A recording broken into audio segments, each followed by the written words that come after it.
first time since 1958, you can say the last two world champions are meeting in the postseason. It's NLCS Game 1 tonight from AT&T Park. Cardinals and Giants. A beautiful night in San Francisco. It could not be any prettier on the 14th of October. And Madison Bumgarner right in the middle of all the action. Here's the Cardinals batting order brought to you by Taco Bell. Sometimes you gotta live Moss. John Jay leads it off in center. Then Carlos Beltran in right. He ended last year with the Giants. Matt Holliday in left. Alan Craig at first. Yadier Molina does the catching. David Freese at third. Daniel Descalso and Pete Kozma. Two heroes in the divisional series for the Cardinals, 7 and 8. And Lance Lynn pitching and batting ninth. The Giants got here by losing their first two at home and going on the road to sweep at Cincinnati. And this guy is one of our favorites, Tim, Madison Bumgarner. He is young, 23 years old, but he's got a ton of experience and great stuff. Joe, I don't know if Candlestick was anything like AT&T Park here, but this place is electric for Madison Bumgarner. Sage for his age of only 23, and he's been great at home, 10-3 during the regular season with an excellent earned run average, even though he did lose the first game to Cincinnati in the division series. Opening pitch about to be delivered. It's brought to you by Budweiser. Great times are waiting. Grab some buds. Give you a look at some of the keys to the series before the Cardinals bat in the top half of the first inning. Brought to you by Ford, the Ford keys to the game. And I was looking at this on my trip over here, and I don't know that I totally agree with all these. Oh, you don't? Marks. You don't think the Cardinals have a better offense than the Giants, or the Giants have a better defense? How about the speed of the Cardinals? Starting pitcher favors the Giants, and the bullpen, they're both tough and tested. Now, what don't you agree with in that overview? I think everything's good. The check mark by the defense. I think neither team needed a check mark next to their name with regard to the defense. I think the Giants, with Posey behind the plate, of course they can match him with Molina, but a great shortstop, Brandon Crawford, and I think better speed in the outfield. Okay, I think you're right. John Jay will lead it off for the Cardinals. Good to be back with you. It certainly is. I've got a new title for you. Runs well for a broadcaster. I really don't. Never have in my life. But I had visions of missing the first pitch. Didn't want to do it. Let's play baseball. Let's do it. John Jay first up. Bumgarner ready to go. And the NLCS underway. Strike one.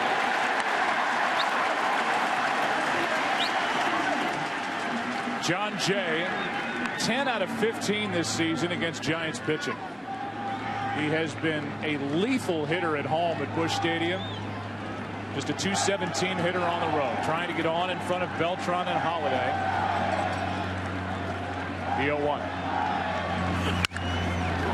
That's Crawford. That's out number one.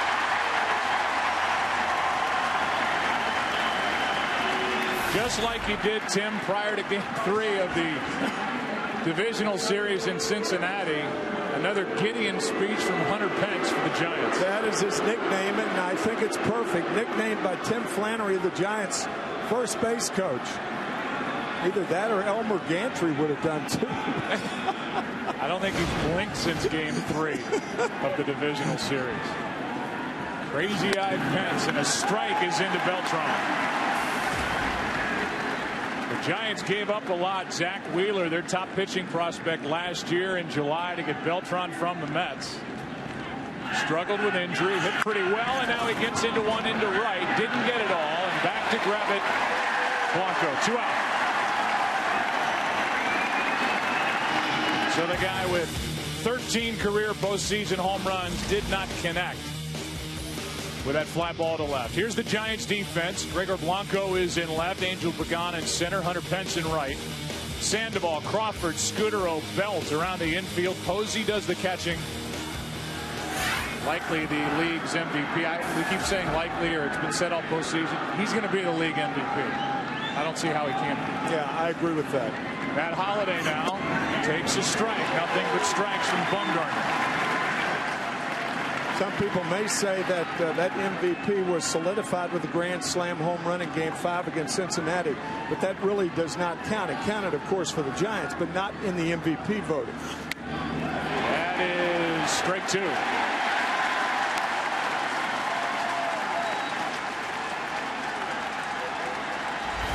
Bumgarner is 1 strike away from an uneventful first.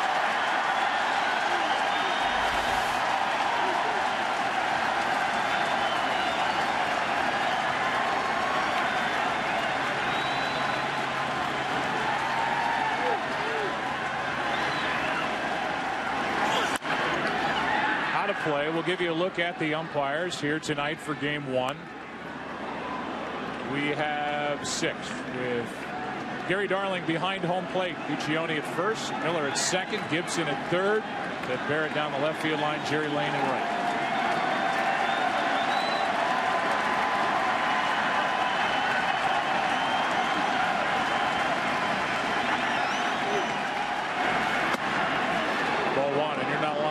These fans are ready for Game 1. Man, are they ever. A lot of black and orange here at the ballpark tonight. Didn't end well for the 49ers. They lost by 23 at home to the New York Giants moments ago. They're going to pour it all into the San Francisco Giants tonight. That's a 2-2 count on Holiday. Match slowed in the second half. Mike Matheny in his first year as manager of the Cardinals. No managerial experience at any level other than Little League prior to 2012. The former Giant and Cardinal was one of the most respected players when he played the game, managed the game as well as anybody that we've seen over the last 10-15 years as catcher. He has done a brilliant job this season managing his bullpen and getting his team to the NLCS. The 3-2. Crawford to his left. A bobble. The out. A 1-2-3 start for Bumgarner. Glad you're with us tonight on Fox. No score after a half.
You gotta live Moss by State Farm. For auto, home, life, and banking, get to a better state.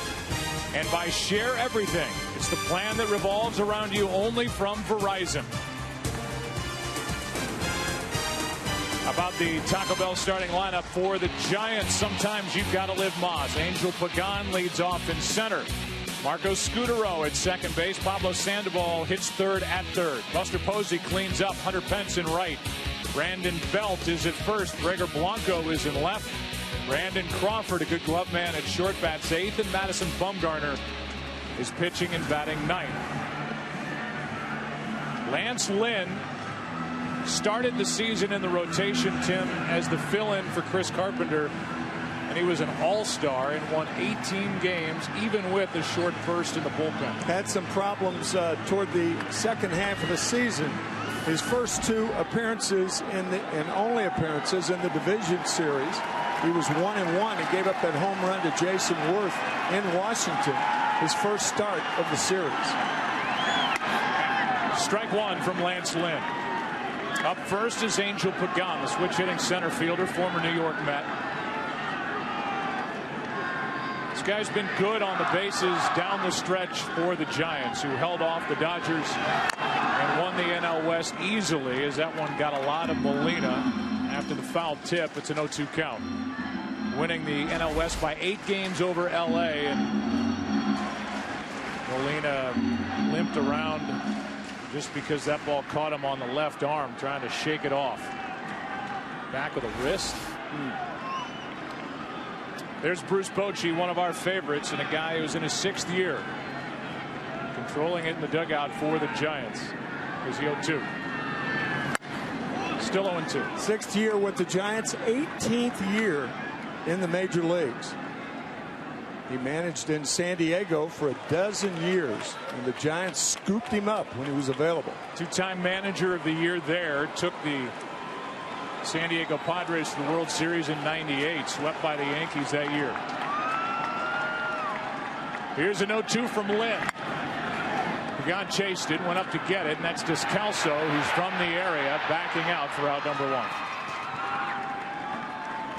How about the scouting report for Lance Lynn, who can light up a radar gun and has really settled in here in 2012? The one thing he may lack in is movement. 97 miles an hour, but his ball straightens out a lot. If it's down, it's easy to hit, like the one Jason Worth hit for Washington the other night.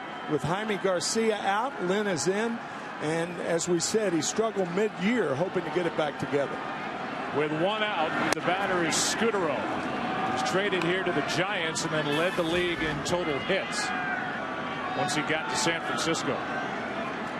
Overall, hit .306. That average good for 7th in the National League. The 0-1. Strike 2. You know what his nickname is, don't you? Blockbuster. Because after the blockbuster trade that the Dodgers made with the Boston Red Sox, and they did not turn out nearly as well as the Dodgers had hoped, and that's an understatement. But Scutaro did. And his name as Blockbuster is certainly appropriate. Here's the 0-2. Line drive into right. That ball is caught. Nice running grab by Beltran. Former center fielder got a good jump and made a tough play look easy. He makes everything look easy. His swing, his stride, and his plays with a glove on his left hand. So with 2 out, nobody on, the number 3 hitter, Pablo Sandoval.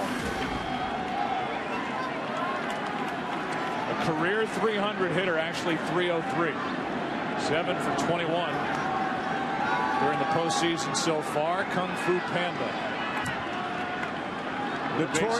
Notorious first ball hitter. Lynn straightens him up. Ken Rosenthal and I asked Bruce Bochy if Pablo Sandoval was the biggest free swinger that he has ever managed. He said until we traded for Hunter Pence. I was going to say. Here's the 1-0. He lets it fly there and the count 1-1. So the Giants have 2 of them. And Posey's in between. There's Pence.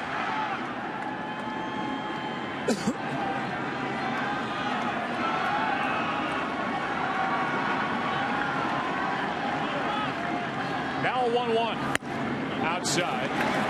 2-1. Lance Lynn, just 25 years old. A lot of postseason experience. Last year was activated after being injured with a strained oblique and got into 10 games in the last 2 rounds of the postseason. As the count goes to 3-1. There's our old friend Brian Wilson. He was injured in April, and the Giants have done a great job filling in for their injured closer here in 2012. Remarkable job. Full count.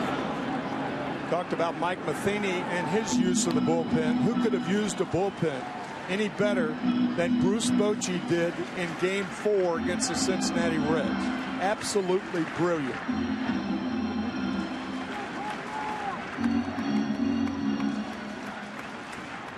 Won it all in 2010. First time for the San Francisco Giants. First time for the franchise since '54. That's a 2-out walk. So there you go. Mr. Free Swinger takes a first inning 2-out walk. Take a look at the defense for the Cardinals. Holiday in left. Jay in center, and you know Beltran's in right. He's already made a good play. Freeze at third, Cosma at short. Descalso at second, Alan Craig at first, and Yadier Molina does the catching. And you're talking about 2 of, well, in my estimation, the 2 best.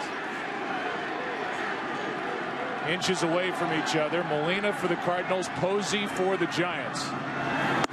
Ball 1 outside. Posey has a different approach depending on the count. When he's ahead in the count, he'll pull the ball. With 2 strikes, he's as good as anybody in the National League at going the other way. Outfield shaded around toward right center.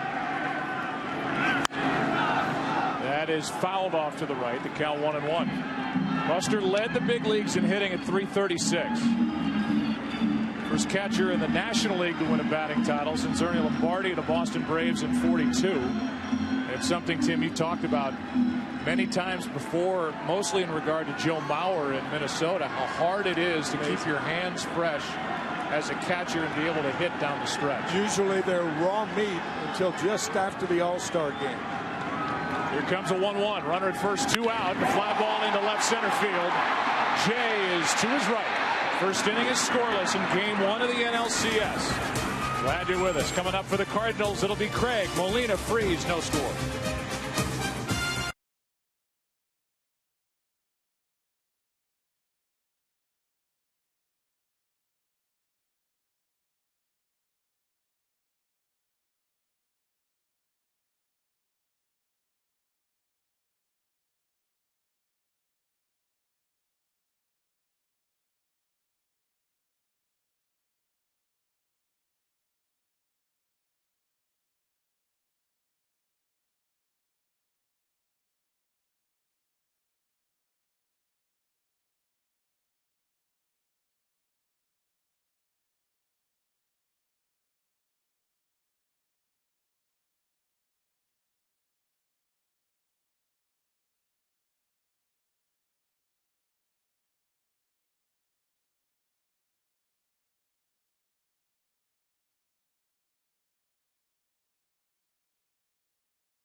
Don't just watch TV, direct TV. And by MasterCard, proud supporter of Stand Up to Cancer. That's MasterCard. That's priceless. Alan Craig leads it off. For St. Louis, no score. Only base runner was a 2-out walk to Sandoval in the bottom of the first. Craig takes a strike. Alan Craig led the National League in batting average with runners in scoring position. He's had trouble with his knees, but he has settled into the everyday first base job, and he is now the guy that takes over for Albert Pujols. Start of the year in the outfield, they keep him a little safer over at first base, and Tim, he really produces a lot of runs. A lot of people talk about David Freese as the MVP of the NLCS in the World Series last year, and he was terrific. But Alan Craig hit 3 home runs in the World Series and 1 each in games 6 and 7, the famous games 6 and 7 for the Cardinals. And so a guy with 5 career postseason home runs, and he's up on the count here, 2-1.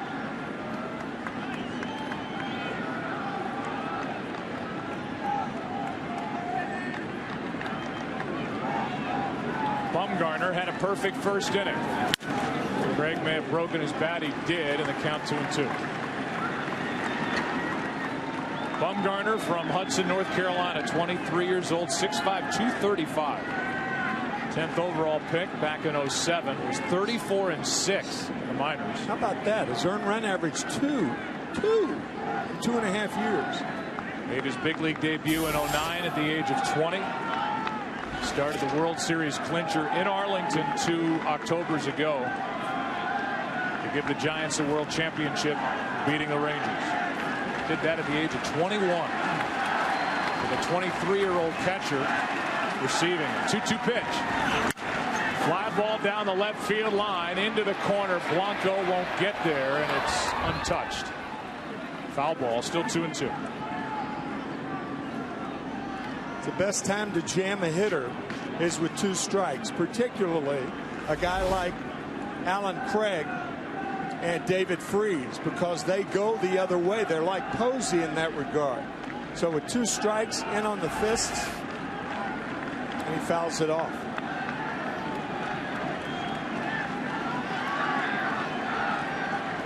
There the 5-5 for David Freese. Pujols leads the way for the Cardinals. Had a 3-homer World Series game last year in Texas.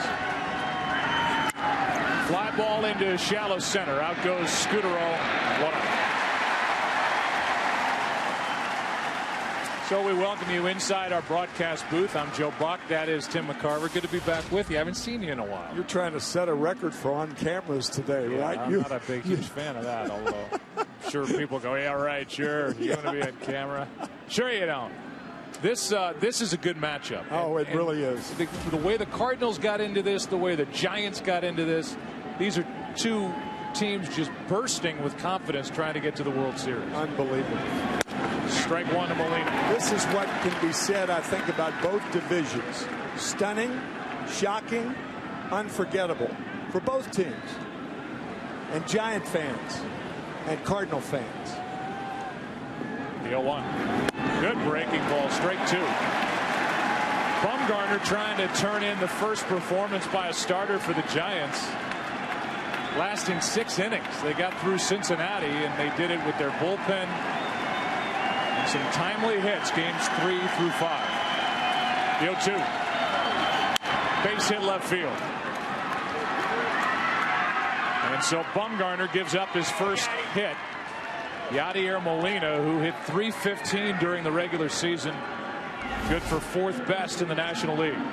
When a hitter goes up the ladder like Molina did, there's really nothing a catcher and a pitcher can do about that. He tried the 4-seam fastball, maybe a little higher, but there's sometimes you have to tip your hat to the hitter, and there's a good hitter right there, a guy who's made himself a good hitter. David Freese, you talked about his postseason last year. It was all world, and he was the guy that became famous off what he did in Game 6 in the World Series against the Rangers. Takes outside, ball 1. Tied the game in the 9th inning with a 2-out, 2-strike, 2-run triple. Won the game a couple of innings later with a home run. That would have been a great game, but a footnote, had the Rangers won Game 7. They didn't. Carpenter started. Cardinals won their 11th World Championship. Check on the runner Molina, who, I don't even know if you can call that a lead. From the St. Louis area, Lafayette High School. The MVP of the NLCS against the Brewers and the World Series against the Rangers. 1-0. 1 ball, 1 strike. You know, Joe, in Game 7 last year, the Texas Rangers scored 2 in the top of the first, and there was a pickoff of Ian Kinsler by Yadier Molina that a lot of people forget, but that was a key play. And Carpenter held the Rangers to 2 runs, and it could have been much, much worse were it not for the throw by Molina. 1-1 from Bumgarner, and he steps off. We talked to Carpenter earlier in the year, and he said Molina, to our pitching staff, is like a great left tackle to a quarterback in the NFL. He protects our blind side. 1-1. 2-1.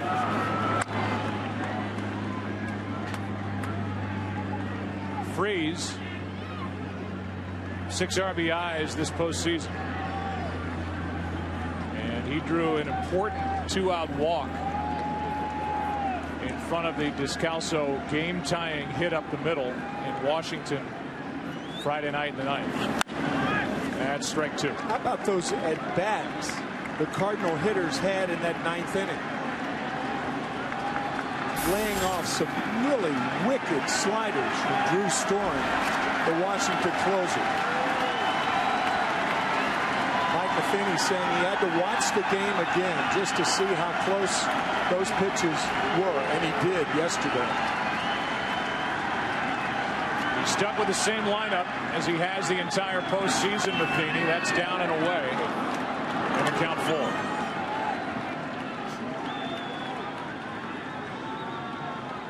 This is a very different Giants team than the one that won it all. Dave Righetti, the pitching coach, back in 2010. That postseason was dominated by his starters. Brian Wilson at the back end. 3-2. Another foul. As an example, only 2 starters tonight here in the first game of the NLCS played in that World Series. Pablo Sandoval and Buster Posey. That's excluding Madison Bumgarner, who won that big game in Game 4 against Texas. 3 balls, 2 strikes, 1 on, 1 out.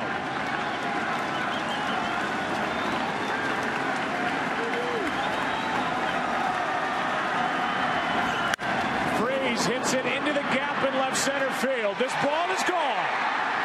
2-run home run, David Freeze. His 6th during postseason play, and last year's NLCS hero has put St. Louis on top 2-0. Nice. Good at bat by the Cardinal third baseman. Fouling off 3 pitches, gets the count to 3-2, and was looking away, got it away, and lasers it out to left center.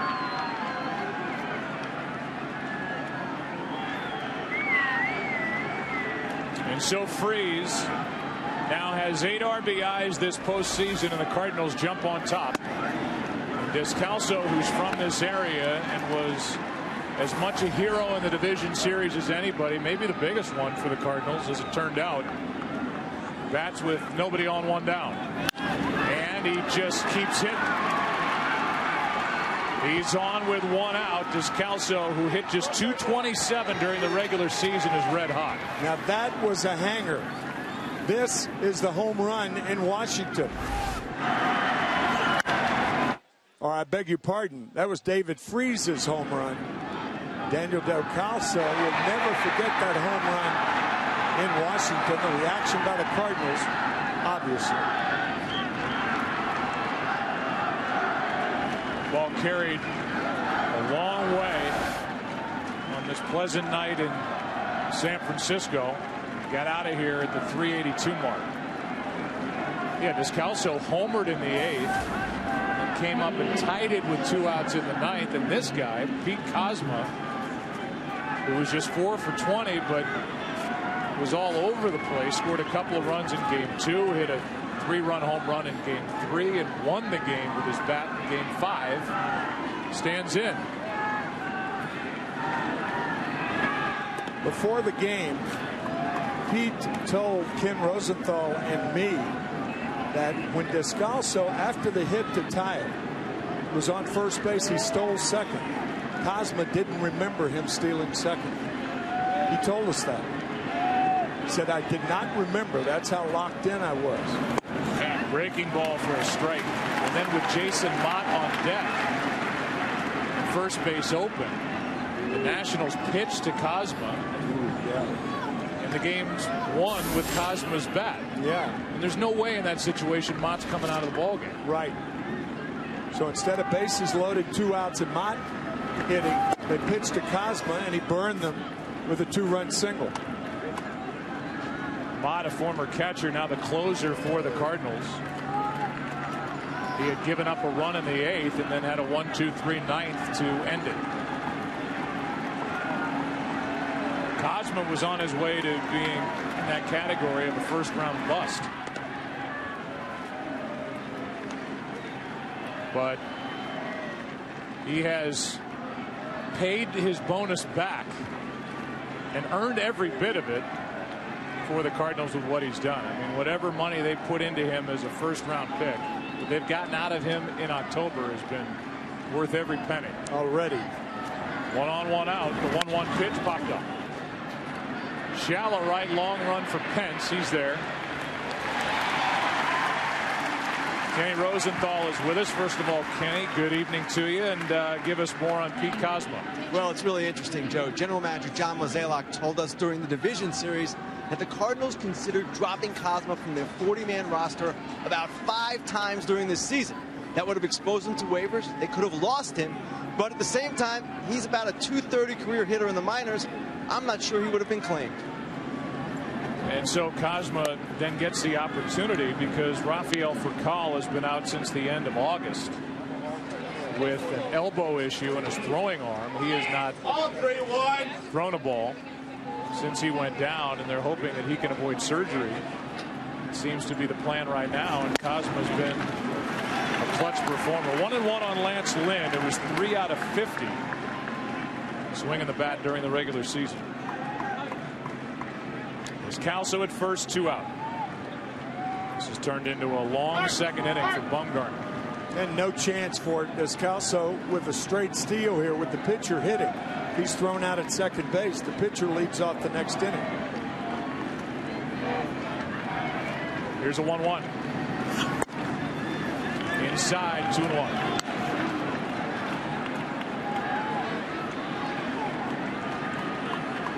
Lynn last year a big part of the Cardinal bullpen during the postseason. This year an all-star and a major piece of the starting rotation. 2-1. 2-2. The guy he replaced, Chris Carpenter, gets the ball tomorrow night against Ryan Vogelsong. He was good in his game 3 start against Cincinnati.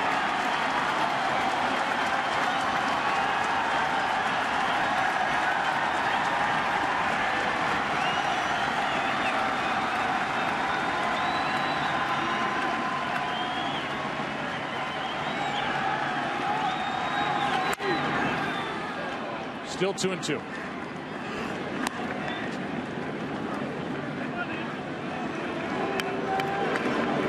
And making sure he didn't crack his bat with that foul ball. Might be the first time he's ever plunked his bat on the ground, thinking he may have made contact enough to break it. You've seen others do it. It seemed like the thing to do. Full count. Descalso now will take off at first. Bumgarner's making this hard on himself. They won't hold against Descalso at first.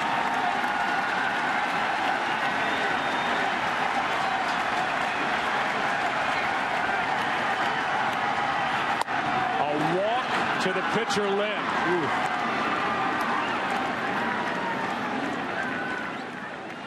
And that That's got Bruce Bochy and Dave Righetti talking to each other in the dugout for the Giants, with John Jay coming up. Jay grounded out to short his first time, trying to add to what's a 2-run second. In 51, make that 54 total appearances this year. Lance Lynn did not walk once. He has here in game 1 of the NLCS, and Jay takes a strike.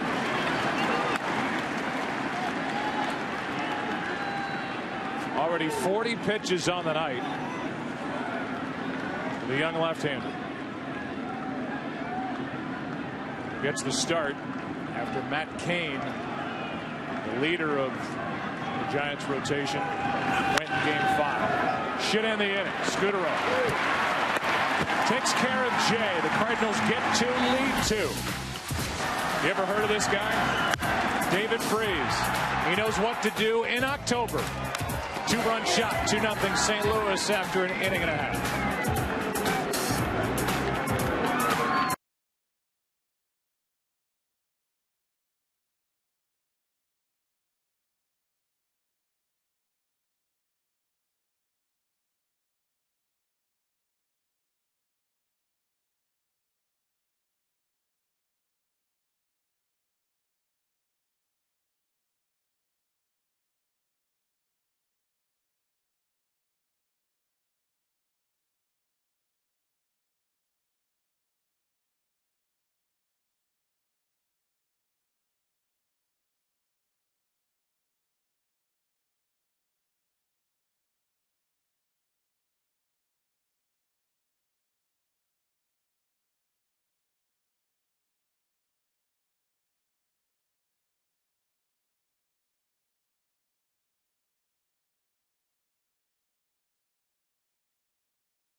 Tonight's game on Fox is sponsored by Budweiser. Great times are waiting. Grab some buds.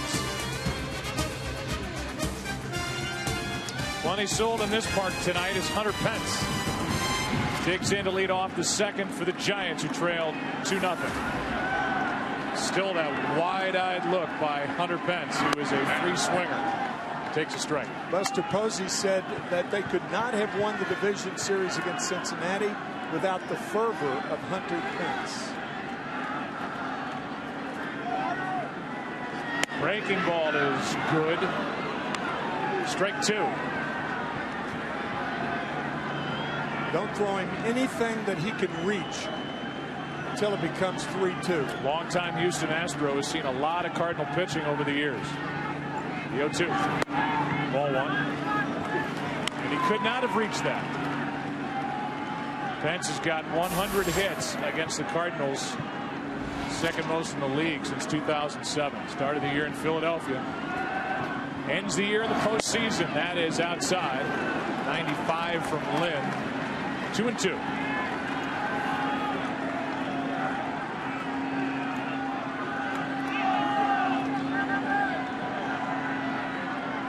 Pence trying to get on to start the inning. Shortstop Kozma has to hurry and got him.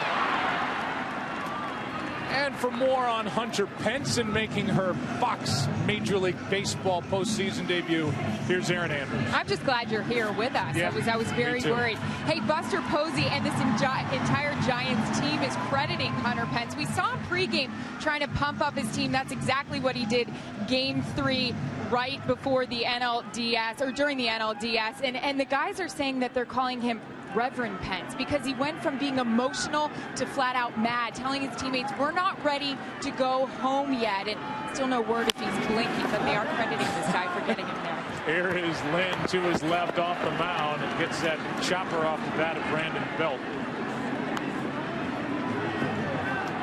2 out. He's like the MLB answer to Keith Brooking.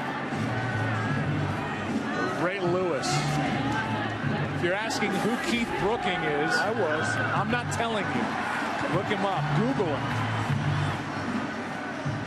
2 linebackers. Keith Brooking used to do a lot more when he was with the Dallas Cowboys. Before that, Atlanta. And, you know, Ray Lewis of the Ravens. Of course. Inspirational down on the field. With 2 out, nobody on. Blanco takes a strike.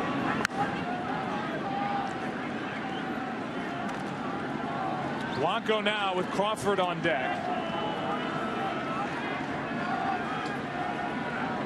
Blanco, not a ton of power, can really run. Ball 1. Yeah, the Giants only hit 103 home runs this year. This is a very difficult ballpark for home runs. 103 was last in the majors. They do not have a lot of comeback power to rely on. Strike 2. In fact, in this park, there were only 84 hit all season, the fewest of any ballpark in the big leagues. It's beautiful but tough. Freeze has a home run tonight. Blanco up to slap at it, and he fouls it away. Still 1-2. So the first time in the history of LCS play that the last 2 world champs meet. Both these teams beat Texas. Too far inside. It's 2-2. Last time the 2 previous World Series winners met was 1958.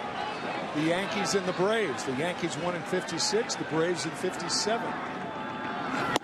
That's high and tight. Full count.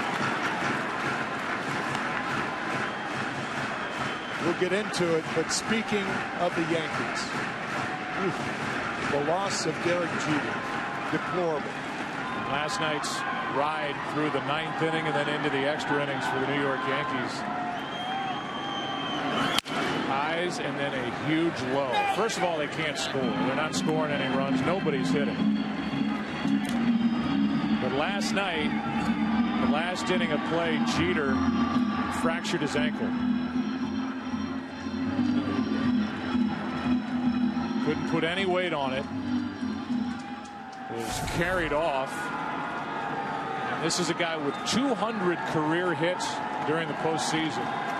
Their captain, the heart and soul of that team, had a great year offensively. And now he's not at the top of their lineup. Edward Nunez was put in his place on the roster, but it's tough to fill those shoes. Yankees down 2-0 as they lost earlier today to the Tigers. Blanco grounds out. Lynn has allowed only 1 base runner so far. Look at Chinatown here in San Francisco. Things seem like they're moving fast. 2-0 after 2.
2, 3, 4 hitters for St. Louis in the third, up 2-0 on a David Freese second inning home run. An inning, a 1-out hit by Molina. Then Freese had a long at bat, took a 3-2 pitch over the wall in left center field, and Bumgarner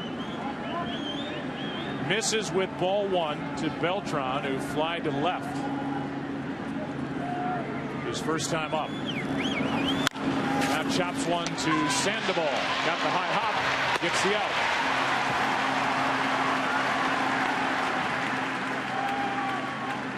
So Bumgarner.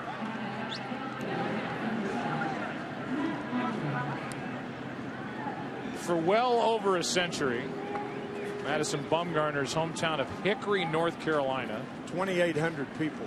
2,800 people, okay. There's been an inordinate amount of Bumgarners in that area. Right. All over the place. None of them, however, are nicknamed Mad Bum.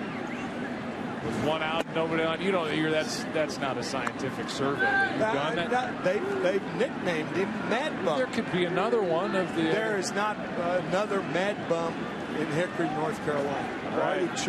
All right. Here's a strike. Over the inside corner, it's 1-1. Because only a baseball player can nickname you something like Fair that enough. and get away with it. Fair enough. Mad Bum ready with a 1-1 pitch to Matt Holliday. Up and after it, 89-mile-an-hour fastball, strike 2. Holliday going for a bad fastball out of the strike zone. That long sweeping left arm action of Bumgarner misses outside 2-2. Talk about full extension, both behind the body and follow through. Bumgarner, who is 6'5", 235. A lot of action coming at you. Holliday dumps one into center field for a 1-out hit.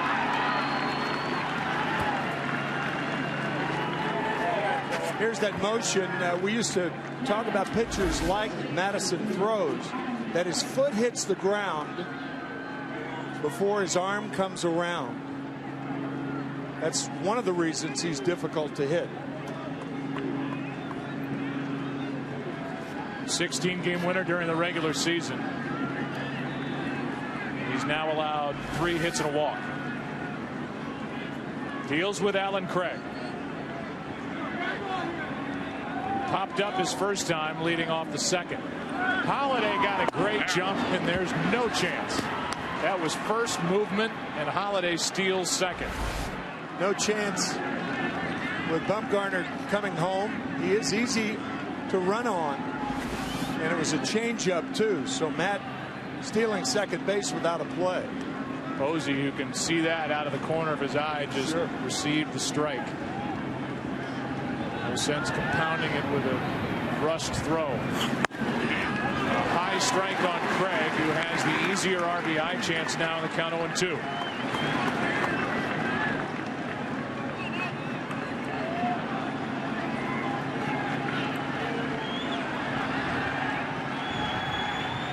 That long arm action, a reason Bumgarner has allowed so many stolen bases. That's a good point and appropriate. Here's the 0-2 outside, ball 1.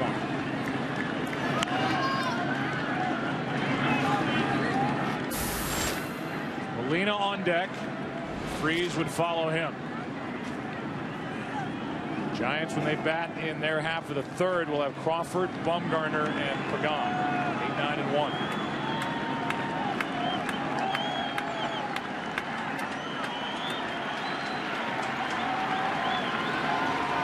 The 1-2 pitch. Got him looking 2 out. That fastball was right on the money, slicing that outside corner to get Alan Craig. Posey's there. Could have been a little outside, but if you hit the catcher's mitts, you'll get those pitches. Craig thought it was outside. Home plate umpire Gary Darling did not. 2 out. First strikeout for Bumgarner comes at a good time. The batter will be Yadier Molina. Drove home 76 runs, hit 22 home runs. we talked about with Posey, persevered that long year behind the plate. Hit .315.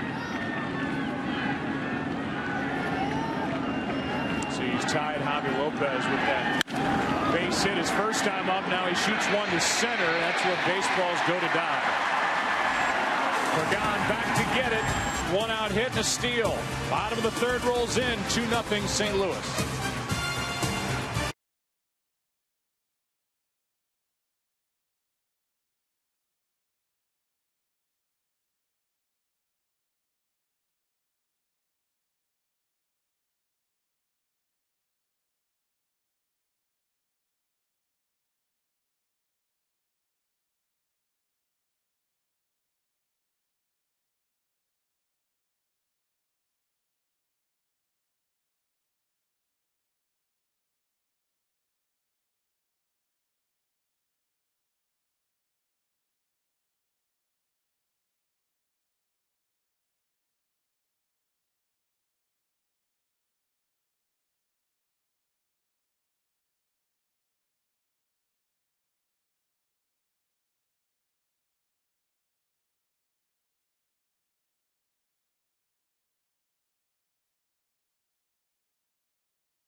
Brandon Crawford really tightened up his defense in the second half of the season. Overall, with the bat, hit .248, trying to get on to start the inning, showing bunt that pulls Freeze in, strike one. Crawford, then Bumgarner, then Angel Pagan. Bumgarner can hit. Yep, got a lot of power. 2 home runs this year. That's inside, a ball and a strike.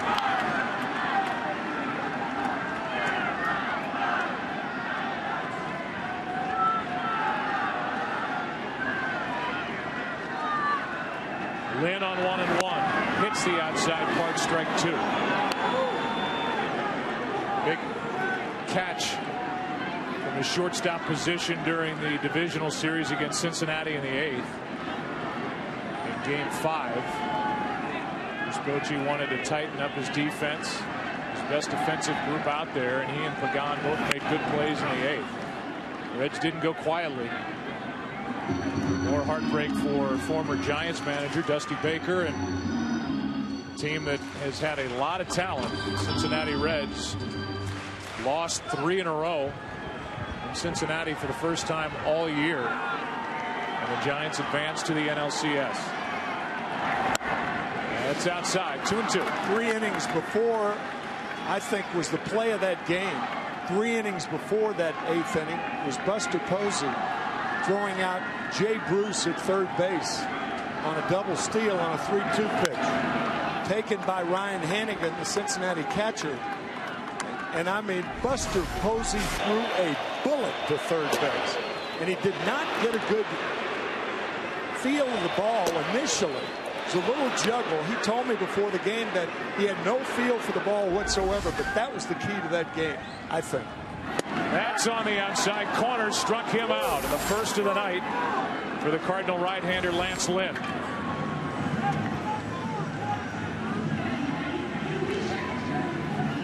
All right, so Bumgarner's coming up. We're going to give you more details about his hometown area and this crazy thing with his last name. Usually you have to be older to be a character, because you have to have a track record. He's a character at 23.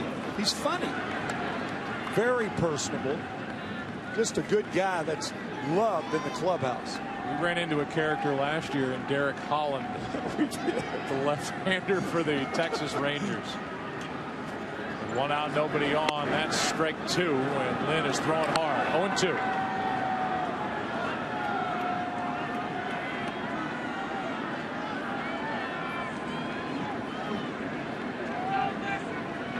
With one out, nobody on. Bumgarner takes outside. Ball one.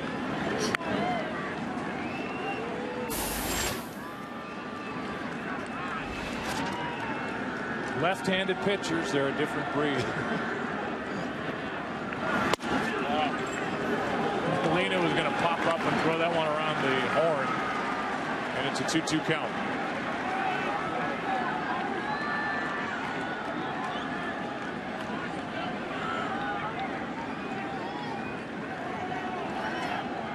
Two nothing game and 2 out as Bumgarner strikes out.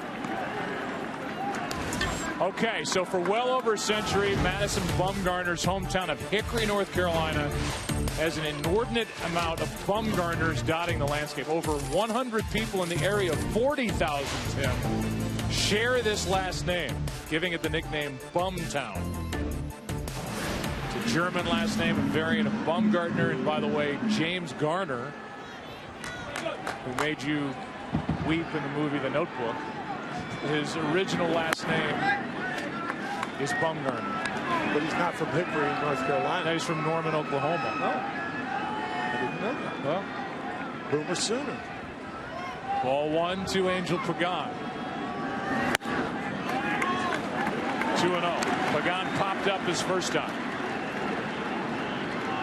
Giants trying to become the first team in 25 years to make the World Series after hitting the fewest home runs in the big leagues. The last team to do it, the '87 Cardinals, who beat the San Francisco Giants in a 7-game NLCS. Mike Krukow, who is an announcer in the ballpark tonight, won Game 4 of that series.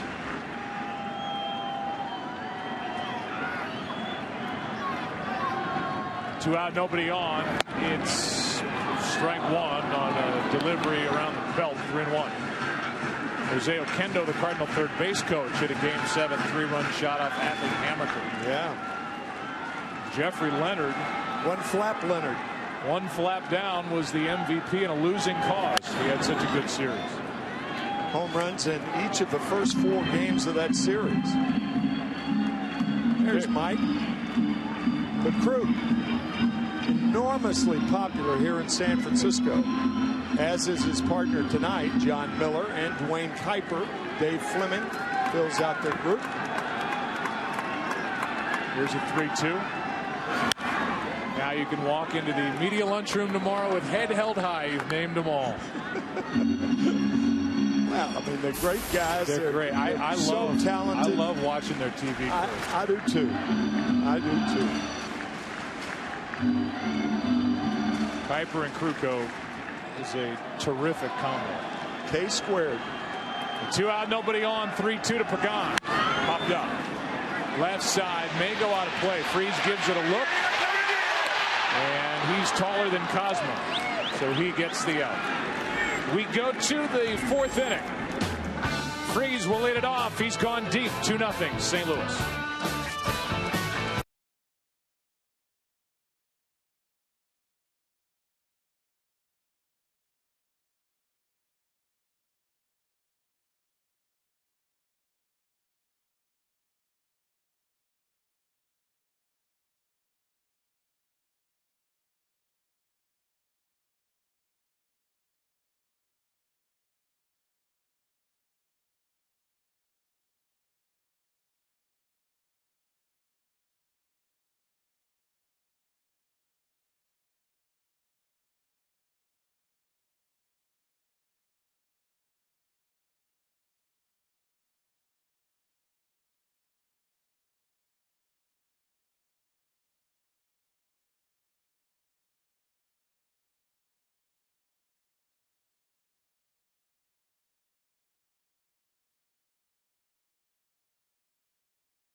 guy who was Mr. October last year for the Cardinals. Well, let's say one of them, because we're about to be joined by a guest. David Freese homered his first time up, a 2-run shot in the second. That music from Jack White, his new CD, Blunderbuss, which I can say, honestly, I bought on my own, not even knowing that Jack was going to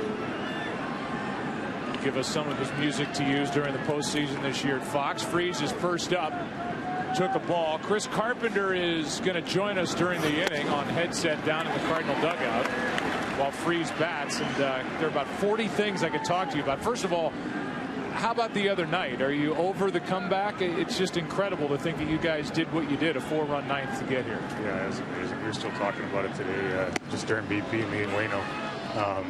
I don't think we'll ever be over it. It was an amazing feat. We're sitting there with 2 outs and a man on third, and we come up with a 4 spot somehow. It was so much fun. Do you feel like you have to talk quietly so that your teammates don't know you're on TV? Yeah, I hope so. Somebody's going to come over here and bother me. I know they will, but you're doing your best. Here's a ball down and away, 3-1. There are very few big game pitchers left in Major League Baseball. You have to search to find them. You're one. Why is it different for you in October than it is at other times of the year? I don't know. I've had that question asked before, and I don't know if I'm. Oh no, you got another one? Nope. Into center. Pagano. 1 out. I don't know. I don't know if it's because I can eliminate the distractions and all the stuff that's going on better than most or not. But I just go out there and try to keep it the same, treat it the same game, and go out and try to execute pitches. And I've been fortunate to be able to do that. What about the same ballparks, Chris? Because here the Giants only hit 103 home runs this year. Clearly, this ballpark is an easier park in which to pitch than most. Yeah, and again, no matter what, that's just a distraction. I don't even think about that. I'm not concerned about it. I'm going out to execute my game plan against a good Giants lineup and hopefully give my team a chance to win. Gain to Descalso's the hitter with 1 out, nobody on, and he hits another ground ball to the right side. This one a rocket down the line, and Descalso is at second with a 1-out double. What is going on with Descalso? He couldn't be any hotter, Chris. I know. He's finally getting to play a lot too. They haven't always given him the chance to play, and he's a good player. He proved it in the minor leagues, and now he's getting a chance to play. He puts tough at bats on left-handers, and he's a lot of fun. He's a hard-nosed, old-school type baseball guy. From the San Francisco area, that's 4 straight hits for Descalso. The 8th and 9th innings of Game 5 in Washington, and the first 2 times up tonight. And then, Carp, you have Cosma behind you at shortstop, and he's another crazy story in the number 8 spot. Oh, I know. It's been amazing for him, too. He gets a chance, and he's doing a great job for us. It was unfortunate that we lost Fuki, but Cos has done a great job. It's all about what you do with your opportunity in this game, and he's doing a good job with his opportunity right now. I watched his post-game interview on TBS after getting the game-winning RBIs in Game 5. Tell me this guy's got a pulse. He almost flatlined during the interview. He doesn't say anything. I don't think he does. I don't know. I did an interview with him after my game, and he had nothing to say. It's amazing. Let's talk real quick, and then we'll let you go. With a runner at second, 1 out, Cosma hits it fair, past third, and down the line. In to score is Descalso, and that 7 and 8 combination for St. Louis produces yet another postseason run. It's 3-0. I'm not sure I should go. Yeah, I know how superstitious baseball guys are. I mean, these guys at the bottom of a lineup, Chris, and you know it from being on the mound, when the bottom of a lineup is producing with the kind of hitters you have in other spots, it makes the Cardinals very tough to pitch to. No question about it.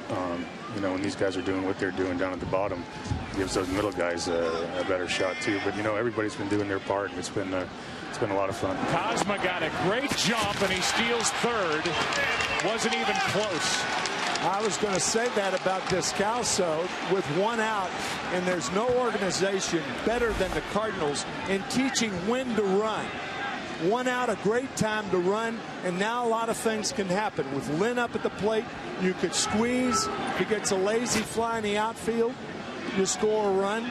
But an excellent play by Cosma. Cosma, a guy who went first to third on a bunt. Here's Lynn with the infield in for the Giants. Chris will just cover what happened right here in hopefully get back to you. But Lynn, I will ask you this. Lynn is a guy that you helped out with his mental approach when he was bounced out of the rotation and went to the bullpen, right? Yeah, he's a fierce competitor, but he's got some things to learn. He's a young kid. When after that, he's now in a hole 1 and 2. Yeah.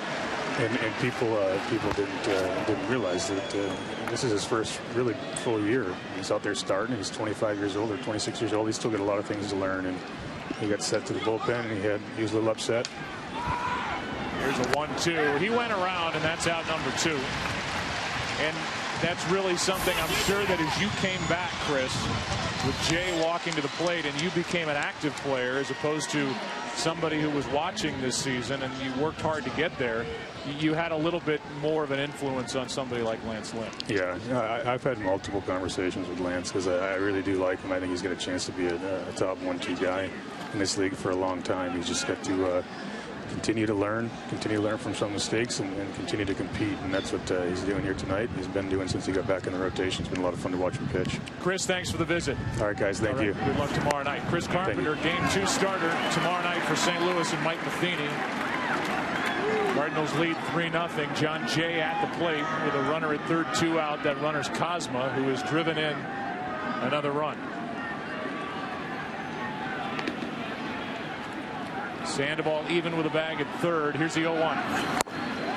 Strike 2 on Jay, and Bumgarner trying to limit the damage. Could come up with a couple of big outs after the steal by Cosmo. That fastball's the best pitch that Bumgarner has made so far. And to center field. That's going to drop for a base hit. It's 4-0 St. Louis. Cosmo right in the middle of the action yet again. RBI base hit by John Jay, and the Cardinals have a 2-run fourth. Now Madison went from a very, very good pitch, that fastball on the outside corner, to the fastball inside. This is the pitch before the one that was hit, right on the outside corner. This is the pitch that Jay hit. A mistake inside, and he loops it to center for the 4th run of the Cardinals. 2 runs in the second, 2 more here in the 4th inning, and a 2-out RBI hit. The reaction from Yadier Molina in that Cardinal dugout as Beltran is booed digging in. Not too loud, but a guy who was frustrated that he didn't get more interest or conversation from the Giants when he became a free agent, signed a 2-year deal with the Cardinals after the Cardinals watched Albert Pujols leave and go to the Angels. Check on Jay. Carlos Beltran has starred in the postseason but never played in a World Series. Did so with Houston, did so with the Mets. Talking about starring in the postseason. Didn't get there last year with the Giants. He's here with the Cardinals. Ball 1.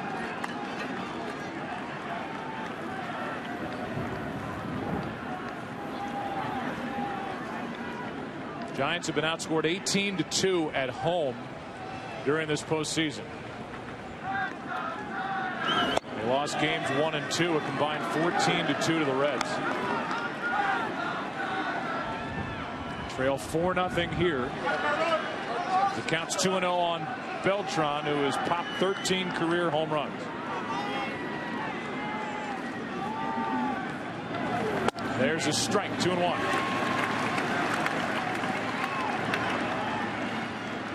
Beltran hit just .228 after the 1st of July. With a good year of 32 home runs, 97 RBIs.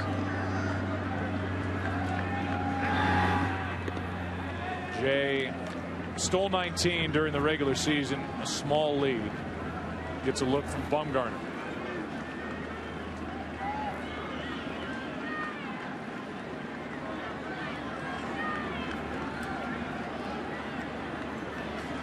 The 2-1. Chop foul, 2-2.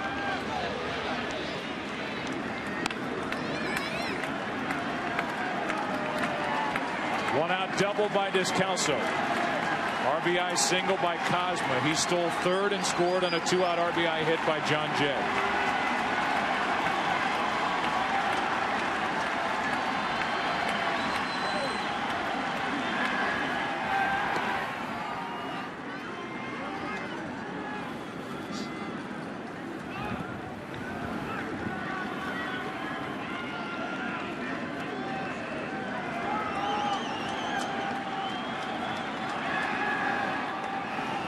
See what Kozma did in this inning. He was just a .236 hitter over 6 years in the minor leagues.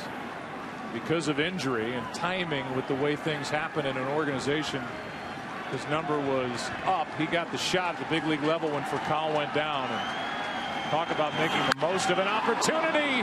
Here's a fly ball into left. Beltran, 2-run shot. Postseason home run number 14. And it's 6-0 St. Louis here in the fourth. Carlos Beltran, along with being a marvelous athlete, loves this ballpark. Second highest slugging percentage in the National League, and he proved it once again.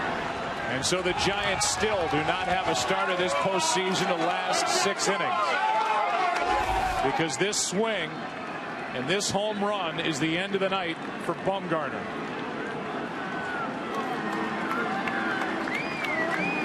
He went deep twice in the same game during the divisional series, game 2. And in game 1 of the NLCS, a 2-run shot. Beltran makes it 6-0 Cardinals in the fourth.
First pitch from Cantos is down to Matt Holliday. 73 pitch night for Bumgarner. For George Cantos, there are the numbers. 44 games. He's already been in 4 games this postseason. His bullpen's been good and it's been busy. They have a long night in front of them tonight. Posey didn't see it and now somehow recovers by the on-deck circle to get the out. And slipping on that on-deck pad in the process. So a good recovery by Buster Posey for the 3rd out. 4 runs on 4 hits in the inning. Posey found it, made the play. Cardinals lead 6-0 into the bottom of the 4th inning in game 1 of the NLCS.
Lance Lynn has a 6-0 lead in the bottom of the 4th inning. It'll be Scooter Sandoval and Buster Posey, the Giants.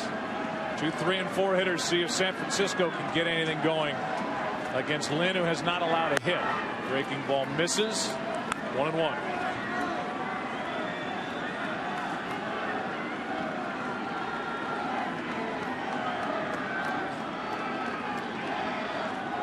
The next from Lance Lynn. Base hit left field. Scooter is on to start the 4th. He's been a hitting machine since picked up from Colorado. Tonight's game sponsored by Bank of America, the official bank of Major League Baseball. By Pizza Hut, make it great. And by T-Mobile, test drive our nationwide 4G network. Sandoval now with Buster Posey on deck, and the Giants needing to get something done against Lance Lynn, who just gave up his first hit of the night. Talk about a hitting machine. Marco Scutaro ended the season with a 20-game hit streak. So he didn't want the regular season to end, and picking up in the postseason where he left off. Slashed at and fouled dangerously off to the left into the seats. This crowd, which has been terrific here tonight, loud, wanting a reason to climb back into this game.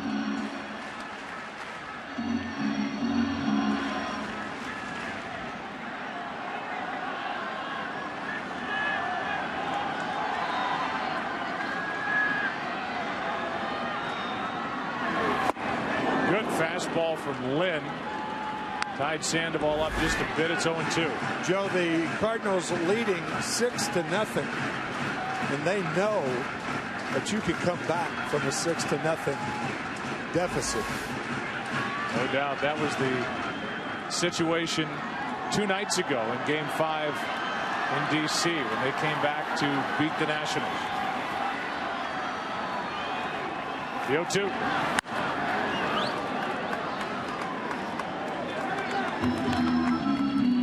Sandoval has had a tough time battling weight issues last year. Did a lot of work to try and drop weight so he could move around better. It was an issue back when the Giants won it all in 2010.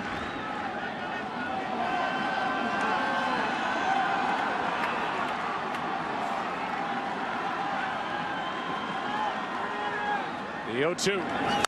Fouled back and a good rip. I had a flashback of your visit with David Ortiz, the first Saturday game in Detroit this year. Red Sox at Detroit. You talked to David, and David said, look, I had to lose the weight. It was a matter of high cholesterol in my family. I had to lose it. And when someone is overweight like that, you just hope that it doesn't take a scare to make him lose weight. Still young, but scare in 2010 was he couldn't get into the lineup. Yeah, that's right. The 0-2 is chopped foul. Aaron Andrews is with us. Aaron. Bochy actually mentioned that he is in better shape now, and he simply couldn't do a lot of the things he's able to do right now. 2 things that's also changed for him: his confidence, and he's grown up a lot more, Joe. When you're thinner, you're more confident. Oh, I think that's true for all of us. Can't be too thin or too rich, isn't that the line?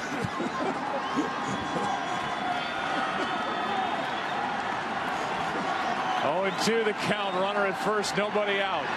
That's off the outside corner. Ball 1.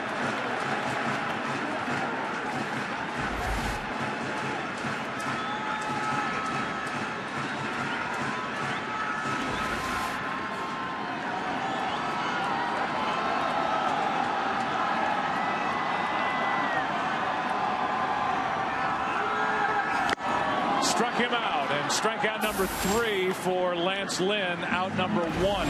That looked like a cut fastball in on the hands. Perfect fastball from Lynn. See that cutting action, the middle finger. That's what does the most work. Riding in on the hands of Sandoval. Cardinals not only have a guy in Lance Lynn in their rotation, and he's in there because of a shoulder injury to Jaime Garcia, their left-hander, who was lost after 2 innings in Game 2. Lynn took over, and it's his spot now. is Posey taking the ball, but they've got Lynn who can light up a radar gun. They've got Joe Kelly in their bullpen who can. Mitchell Boggs who can. Mott who can touch the upper 90s, and Trevor Rosenthal can throw over 100. How about his story? Started the year in Double-A. That's outside 2-0. Trevor Rosenthal had 638 players drafted before he was drafted. 638 is a 21-round draft choice and throws the ball over 100 miles an hour. The Cardinals did their work. A few other organizations didn't. There's a foul out of play off the bat of Posey, 2-1.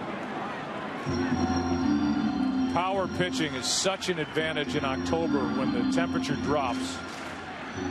And the Cardinals showed off some of that youth to the Nationals last week.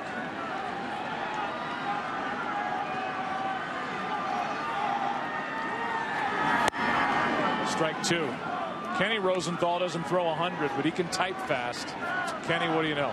I wish I could throw 100, Joe. And every time Trevor enters a game, my Twitter blows up, people asking me if we are related. And what I've said is, no, we are not related. But if we were, I would take my laptop, throw it into the Mississippi River, and never bother anyone with my prose again. I would just sponge off Trevor for the rest of his career. Oh, good. It's a window into your soul. That's just outside, ball 3.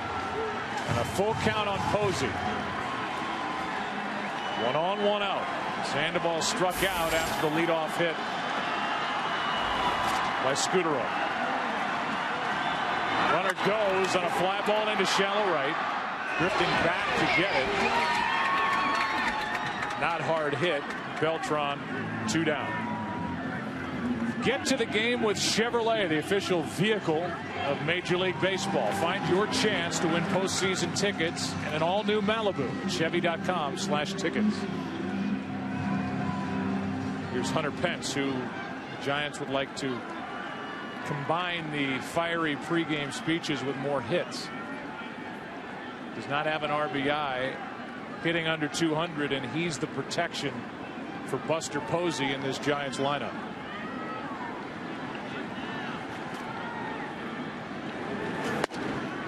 Ball 1 outside. Gives you an idea of Scudero, Sandoval, and Posey's years always on base for Hunter Pence. He had 253 and drove in 104 runs. It's hard to do unless the guys in front of you are doing a great job getting on. It's a cool night. Lance Lynn throwing hard. 95 for strike 1.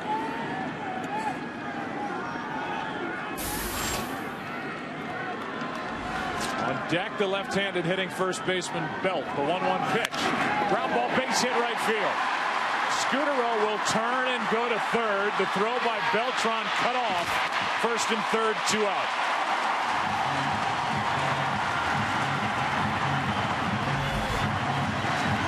Good 2-strike hitting. Ball off the plate away. Told you that story about Bruce Bochy saying Sandoval was the freest swinger before trading for Hunter Pence. Now I think Hunter's taken over that job. And he's on at first. 1 for 2 tonight, and it's up to Brandon Belt, who hit .321 from the end of July to the end of the regular season.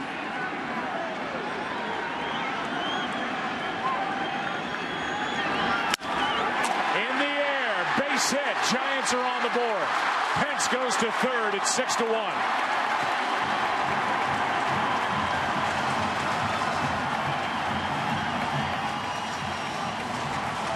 Bruce Bochy has told Brandon Belt, be more aggressive. Don't take as many pitches.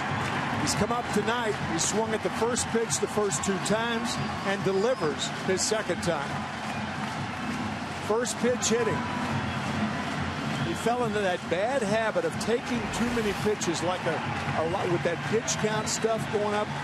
That's what a lot of young hitters do today. They take too many pitches early in the count. Brandon didn't then.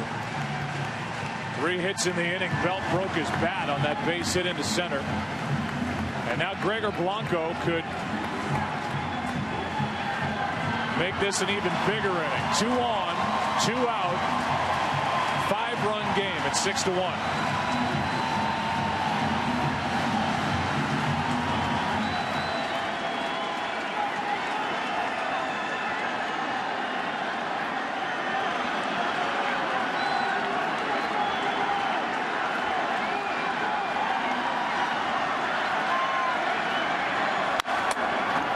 Foul. I don't remember this stadium being this loud in 2010. No, I do. I do. I mean, they are into this game. Oh, they are. They love their Gigantes.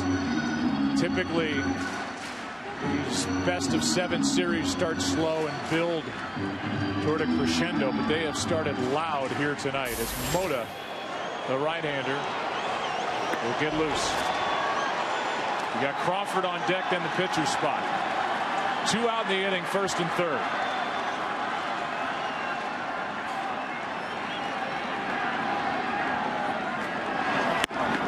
Outside, ball 1. Joe, if you detect that, and obviously you do, it might be the fact that in 2010, the Giants fans didn't have a chance to celebrate.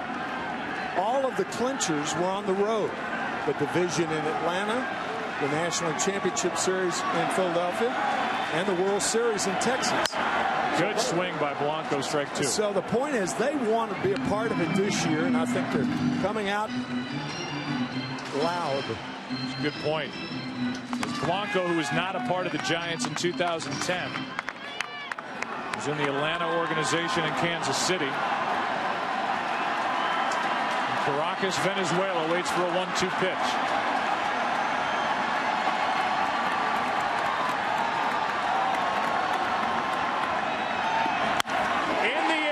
Center base hit. That's going to go all to the wall, all the way, and 2 runs are going to score. Blanco with a big swing here in the 4th.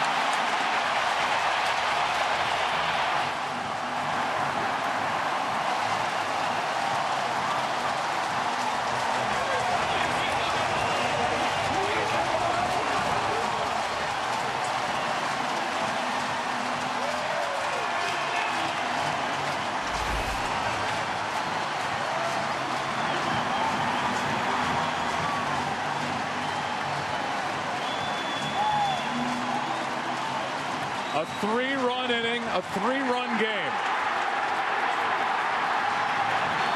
And the Giants are back in it. Huge hit by Blanco. The Giants have cut the lead in half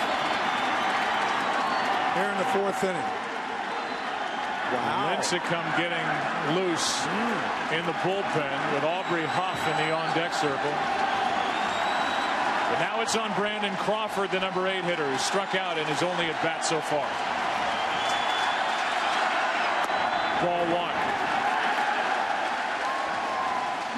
1. No action for the Cardinals in their bullpen. There's Huff, such a big part of it in 2010.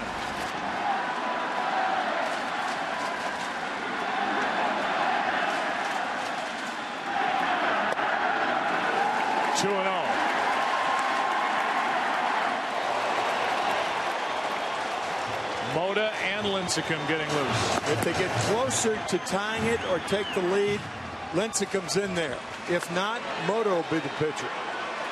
If they get to the pitcher spot, and Huff. The 2-0. 2-1. Hit the outside part behind in the count. Good pitch by Lynn.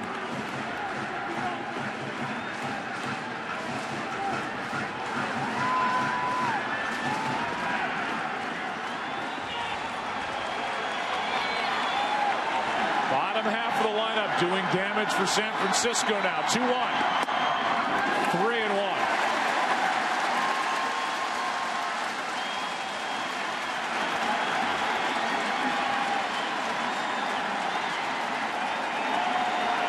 A walk's a killer, but a hit's worse.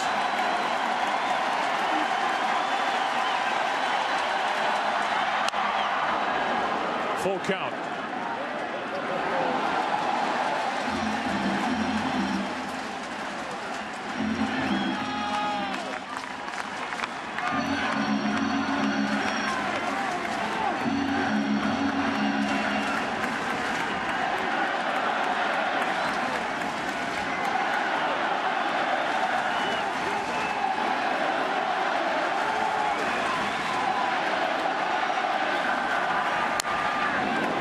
still full. Lynn mixing things up, throwing a breaking ball on a 3-2 count. Good job by Crawford to get a piece of it. Yeah. See another pitch.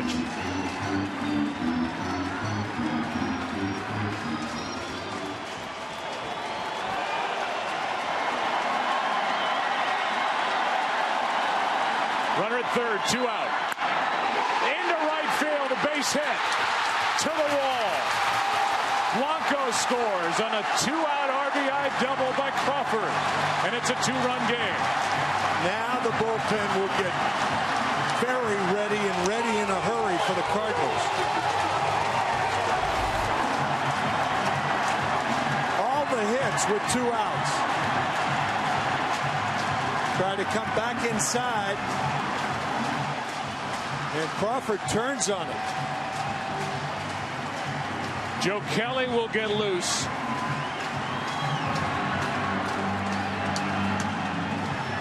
Blanco with the key hit of the inning. Now Crawford drives him in.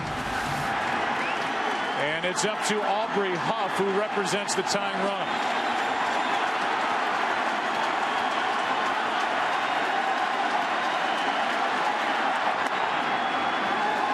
Ball 1 outside. Huff hit 192 during the regular season. Just 1 home run in 78 at bats.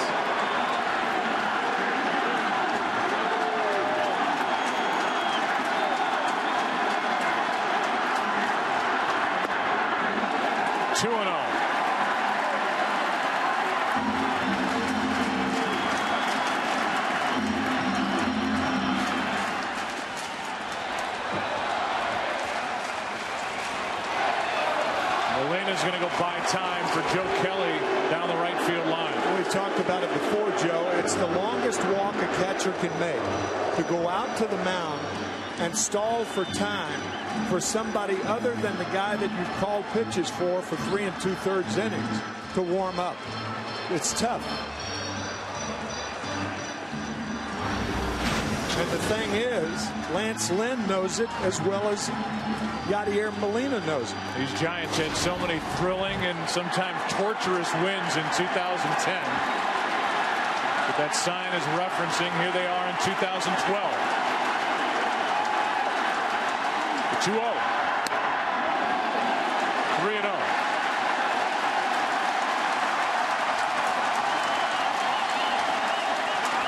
I don't think in this ballpark it would be advisable to swing 3-0 almost regardless of your power. It's too deep in right field.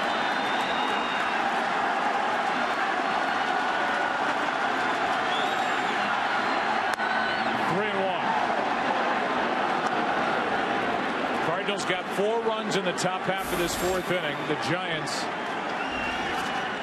with 4 runs scoring with 2 out. Here in the bottom half, a chance for more. 2 on, 2 out.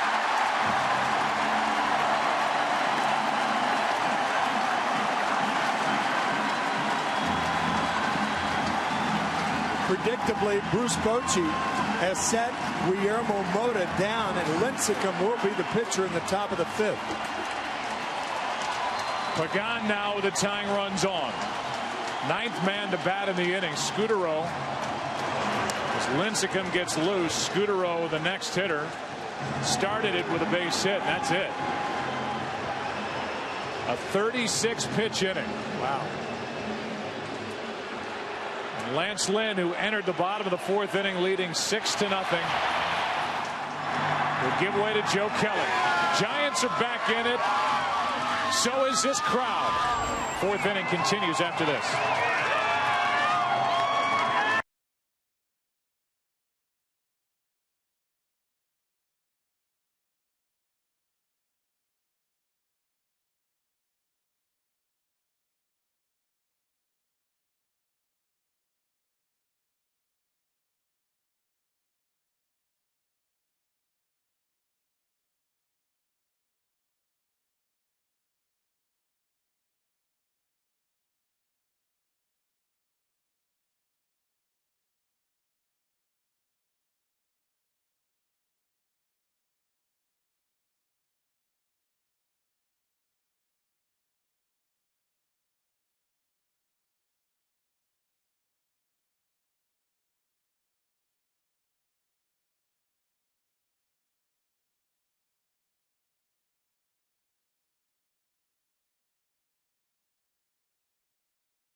Liberty Mutual game summary.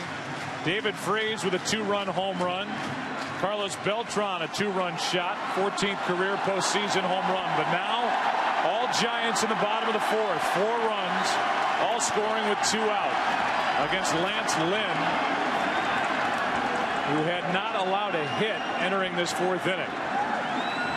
He's allowed 4 runs on 5 hits. Joe Kelly, a hard-throwing rookie, dealing with Pagan. Crawford at second, Huff at first, 2 out. Ground ball up the middle. Descalso has it, flips for the out. He's done it with his bat, and now he does it with his glove. To his right, 1 pitch gets Pagan, frustrates Pagan.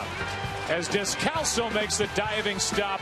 We've got a game. Back after this from your local Fox station.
Tim Lincecum into the ball game, a hero for the Giants in 2010 when he went 4 victories in getting the Giants their first championship since moving to San Francisco, working out of the stretch, and he almost hit Alan Craig to start the inning. That's a key point, because in Cincinnati he pitched 4 1/3. He gave up 1 run. That was game 4. Game won by the Giants 8-3, and he pitched from the stretch all 4 1/3 innings. And Bruce Bochy said he thinks it helped him. He almost had the mentality of a reliever.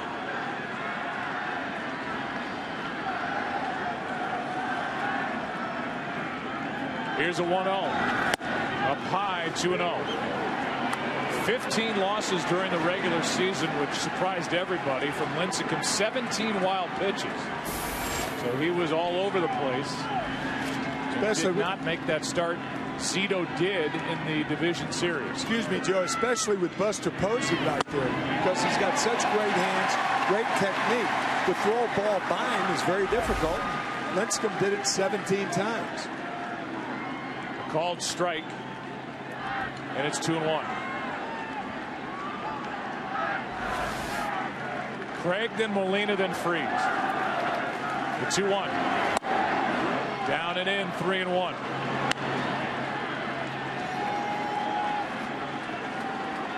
A 4-1 postseason in 2010. A winner already once in the divisional series against Cincinnati coming out of the pen. Still could get a start in this LCS. That's high and a leadoff walk.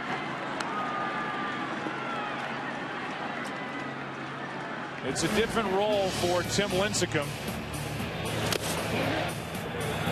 You see what he did as a starter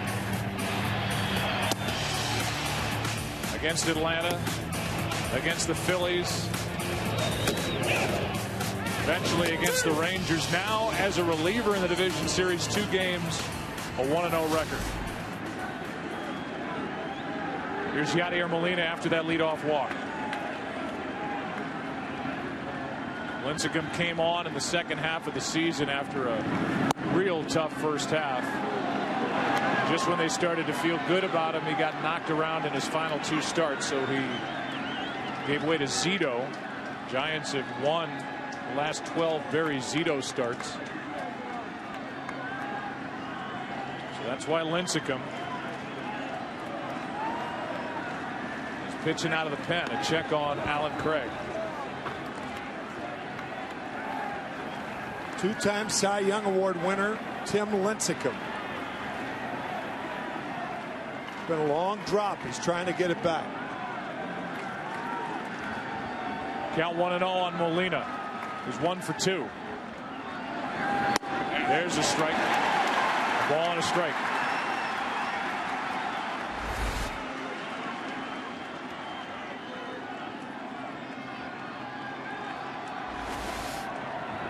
A lot of pitches up already from Lincecum.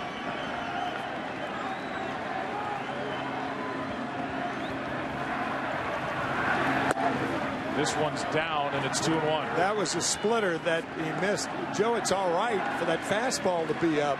A high riding fastball, part of his arsenal. But there's a split that missed inside to Molina, that last pitch. But when you're breaking balls up, that's when you're in trouble. Fouled out of play right side. 2-2. Cardinals got 4 last inning. Giants got 4. Giants doing it all with 2 out. We're back in it. Game 1 of the NLCS.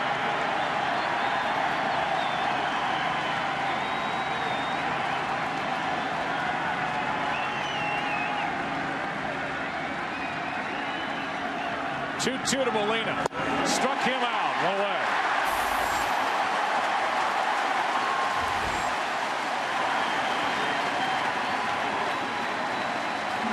When Lincecum is right, he is very tough to hit. He has all of that movement before he throws the splitter. You can see that split fastball falling down out of the strike zone. Very difficult. Lincecum 5-1 in his career against the Cardinals.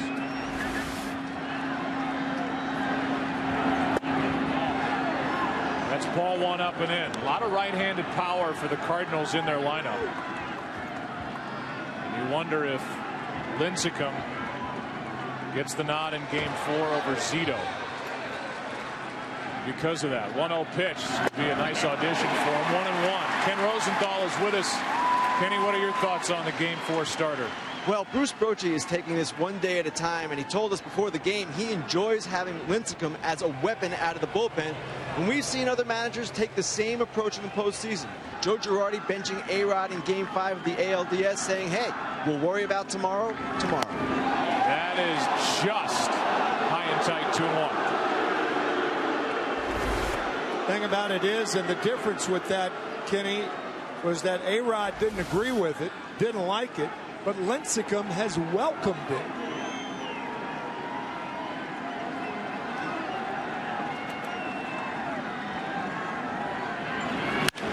Up the middle, Scuderoa, flip, got them both. Wow. Great play. The double play ends the top of the 5th. Lincecum, a scoreless first inning of work. Cardinals lead by 2.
Chevrolet, proud to support youth baseball in cities and towns across the country. Well, this game has an entirely different feel to it. About 25 minutes ago, when the Cardinals put up 4 runs in the top of the 4th, the Giants answered 6-4 into the bottom of the 5th, and one of the young right-handers, Joe Kelly, who took over in the bottom of the 4th, will start this inning and deal with the same 3 hitters that greeted Lynn to start the 4th. Scudero, Sandoval, Posey.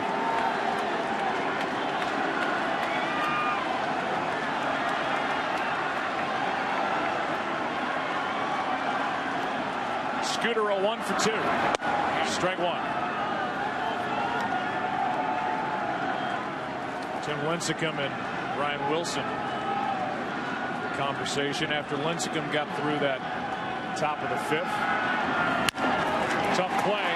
Cosmo will watch it go into center. And Scudero 2 for his 3 at-bats here tonight. That ball had a lot of topspin on it. When it has topspin, it gathers speed. And Cosmo went after it like there was going to be a play, and it skipped on by him. Scudero started it with a hit last inning. And it took until 2 were out for Pence to get a hit. Belt, Gregor Blanco with a 2-run triple. Brandon Crawford with an RBI double.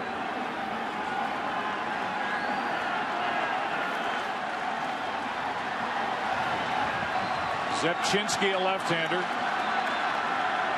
Salas, a right-hander, getting ready for St. Louis in their pen. Strike 1 on Sandoval. I tell you, we talked about that 20 game as a lefty-righty, only lefty in the Cards bullpen. But we talked about that 20 game hit streak for Scudero at the end of the season. He's 36 years old. And you've heard that expression a lot. It's like wine, aging like wine. He's a better hitter now, I think, than he's been at any time in his career. And I think he'd agree with that. Check on Scutaro. He was 7th in the National League in hitting. That's remarkable. This is a 2-run game now, so it brings the running game back into play. Yep. So Kelly paying attention. He's got a great weapon behind the plate in Yadier Molina. He can shut down running games. Right side, diving stop Craig, and the only play to the bag. 1 out. Boy, that's a fine play by Alan Craig. Just hoping to gather it in and get the 1 out. Take the out, and he did. Watch him look at second base, realizes he's not in throwing position, and gets Sandoval. That's why when you see a left-handed first baseman, such an advantage to try and make that throw. That's a great point, and it's, when you think about it, it is a left-handed thrower's position. Here's Posey, tying run at the plate, 1 out. Ball 1.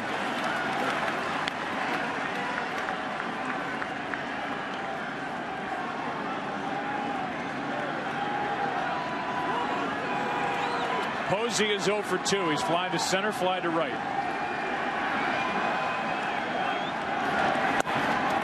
Outside, 2-0. Here's a situation where Buster Posey will try to pull the ball. Counts in his favor. He'll look inside and try to pull it. 2 home runs in the division series. 24 during the regular season. For the great young catcher. 2-0 pitch.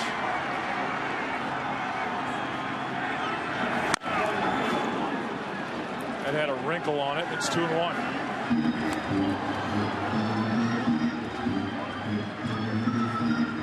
Kelly, another guy who bounced between the rotation and the bullpen this season for Mike Matheny. Matheny is going to get to the World Series. He's going to have to call on the young, hard-throwing right-handers in his bullpen to help get him there. The 2-1. Outside. 3-1. Close. Notice Molina, because Posey, and Molina knows Posey very well, knows he likes to pull when he's ahead in the count. Everything is stayed away, or staying away. 2 on, 1 out after a walk to Buster Posey. Joey, look at a young right-hander like Joe Kelly. Reminds us of something that happened to Roberto Kelly, the first base coach, yesterday. He was hit in the back of the head during batting practice for the Giants. Roberto was hospitalized, but he's home now. He's doing fine. He has a mild concussion. That's our report. And in his stead is Joe LaFave, tonight the interim first base coach. But all the Giants and Giant fans and fans of baseball are hoping that he gets well very, very soon. 2 on, 1 out. Hunter Pence takes the ball.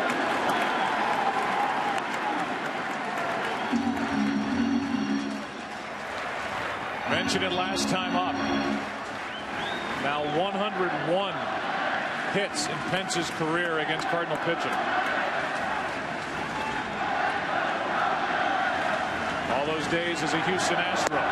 Takes a strike. The tailing fastball, 94 from Kelly. It's 1-1. Brandon Belt on deck had an RBI hit and a run scored in that 4-run fourth. Don't throw him anything he can reach. The 1-1. Flare into left. Holiday coming to get it. 2 out. And Hunter reached that one, but it was in on the hands. Ball about 4 or 5 inches inside. Molina setting up in there. Maybe not that much. Right off the trademark. That's it for Joe Kelly. Zepchinski, who hasn't appeared since a rough game 1 of the division series, is into the action. Belt coming up. 2 on, 2 out in the 5th.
Only left-hander for the Cardinals. Zepchinski misses off the plate, but a check swing, he went around.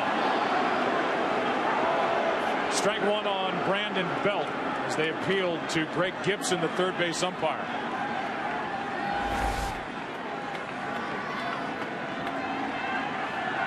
Close. So the 0-1 from Zepchinski. First appearance since game 1 of the division series. That's outside. The only left-hander for Mike Matheny, and he's using him right here in the 5th.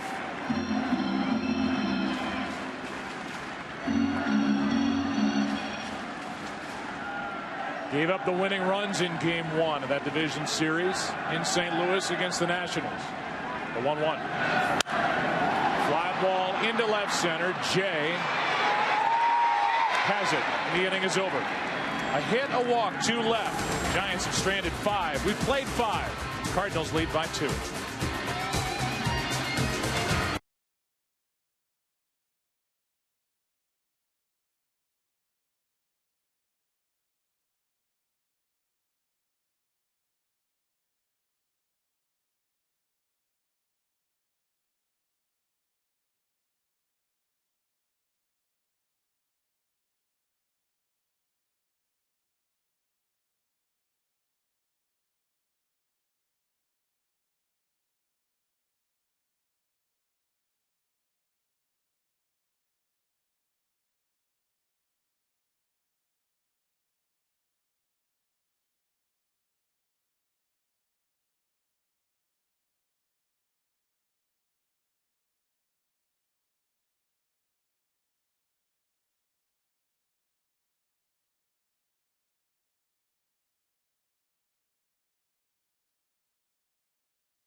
Magical 7-8 combination for the Cardinals coming up here in the 6th.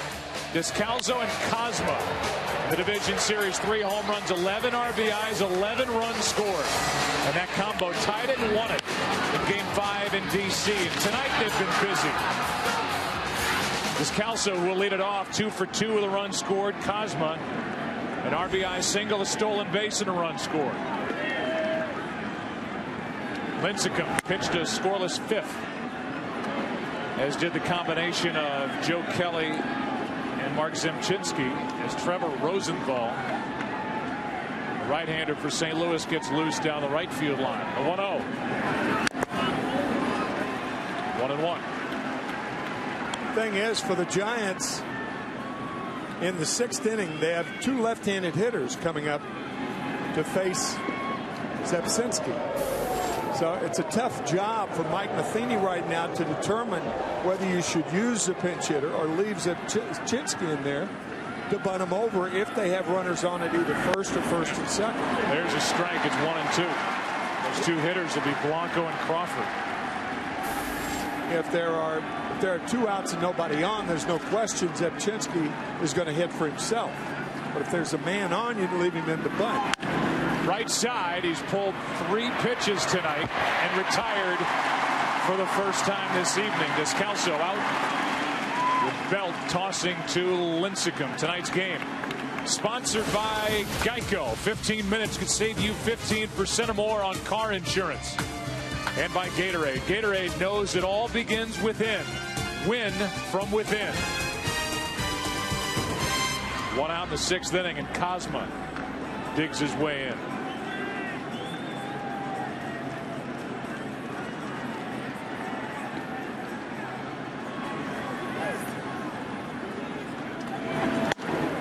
While Zemchinski gets another crack at it tonight, Cosmo in that Game 1 of the division series made an error to start the 8th inning. Defensively, it helped lead to those 2 2-out runs scoring against Zemchinski, but it hasn't slowed down Cosmo.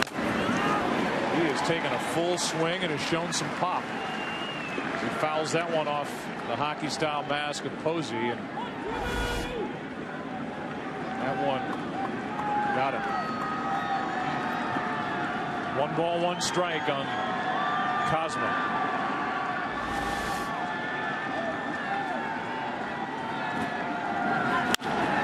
In the air to left, hard hit right at Blanco, 2 out.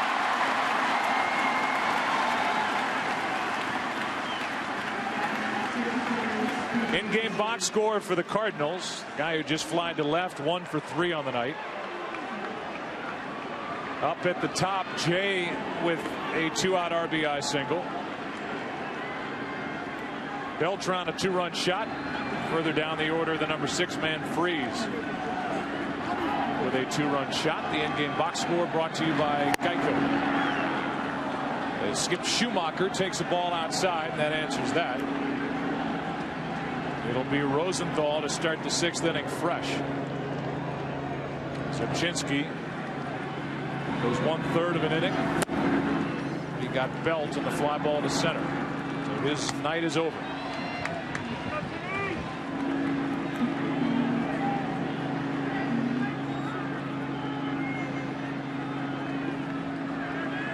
Here's a 2-0.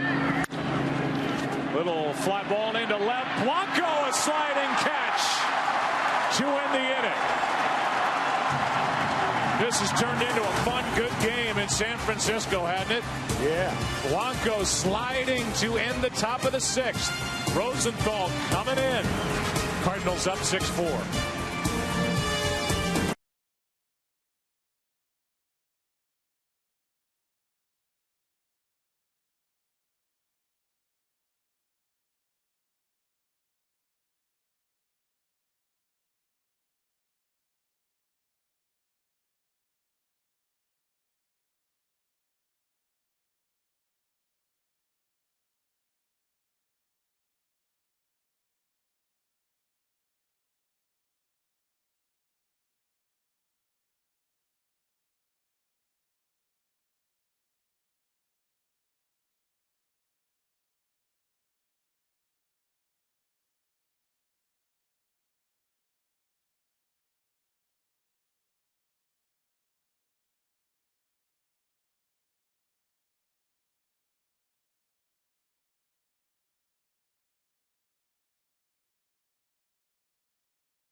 Brandon Crawford, and then either Lincecum or a pinch hitter for the Giants, down 2 here in the 6th. I'm a little surprised the Giants don't have action in their bullpen since the pitcher, Tim Lincecum, is scheduled to hit third.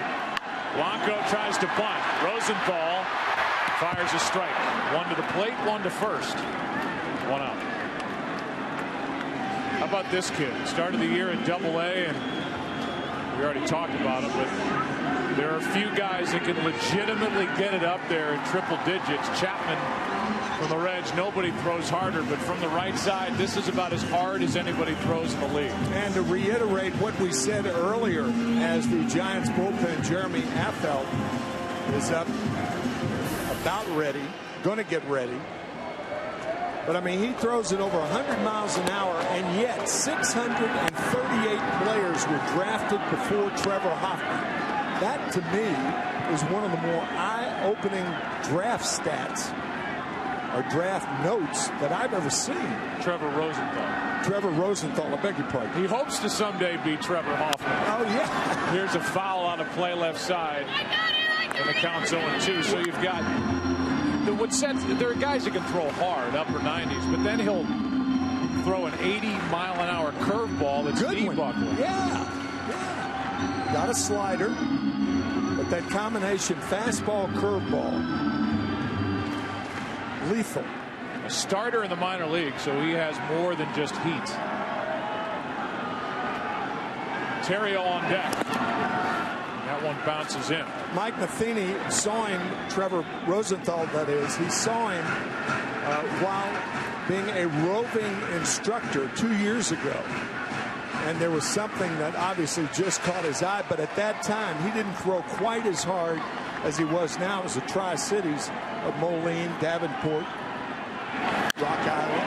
That's into left, will carry to Holiday. Our Geico in-game box score for the Giants looks like this. All the damage, 4 runs, 5 hits. Done in the 4th inning. Scooter on part of that. Leadoff hit from Marco in the 4th and in the 5th. And then later on in that 4th inning, RBI hits by Belt, Blanco, and Crawford. Ryan Terrio will hit. Lincecum's night is finished. 2 scoreless innings, no hits from Lincecum. 1 strikeout, 1 walk. Terrio, former Cardinal.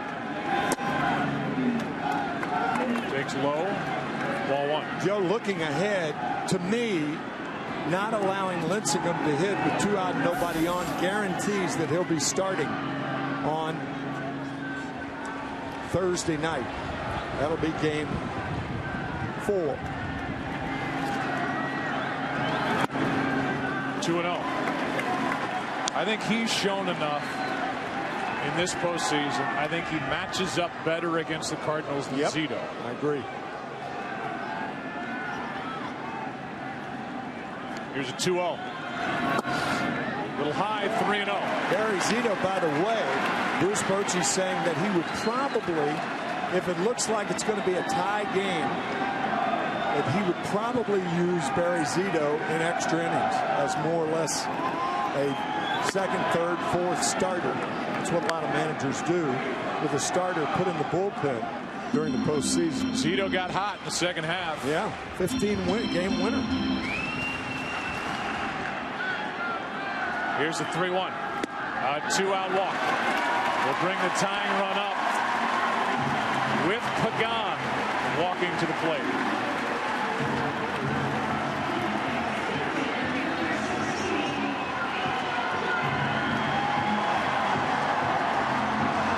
Angelo for 3. He's popped up, fouled out, bounced into a force out when he was robbed of a hit.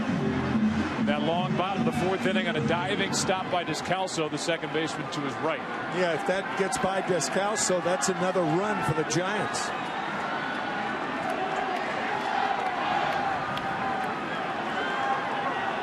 One on, 2 out. Pagan.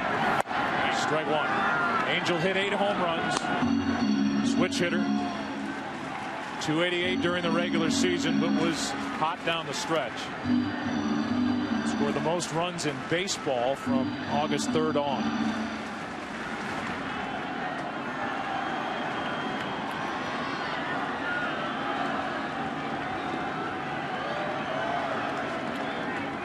The 0-1. What a weapon to be able to call on Rosenthal, even with the inexperience, to come in and throw like this. The count 0-2. That young bullpen is the reason why the Cardinals had a chance to come back in Game 5 of the division series in D.C. The only run that scored after the 6 against the starter Wainwright was against Mott in the bottom of the 8th. A 9-7 win.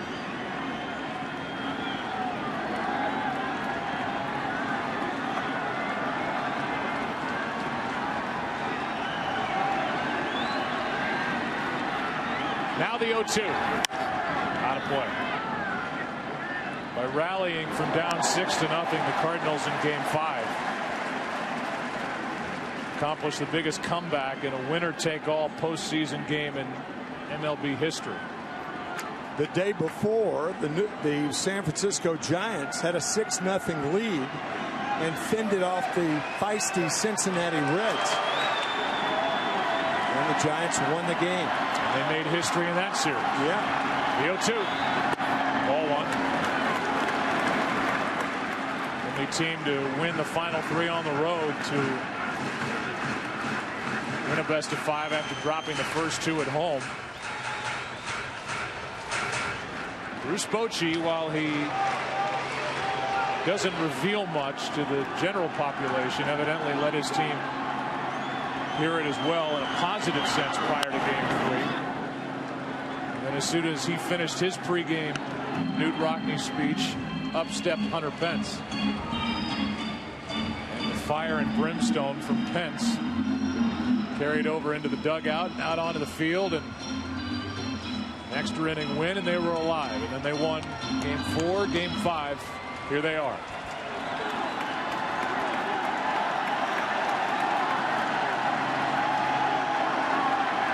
Another 1-2.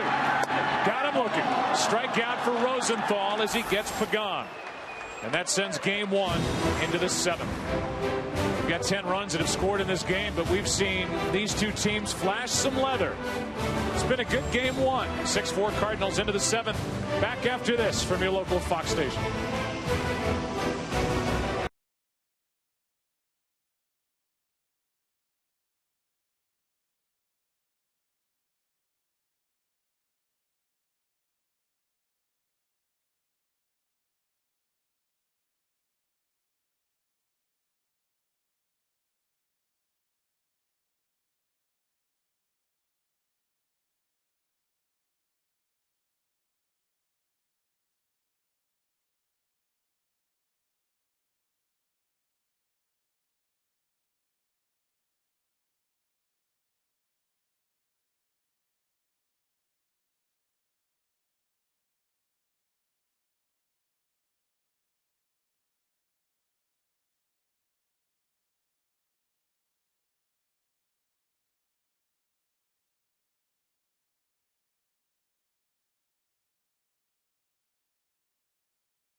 Boys and Girls Clubs of America, a place where youth can reach their full potential as productive, caring, responsible citizens. To learn more, please visit greatfutures.org/Fox Sports.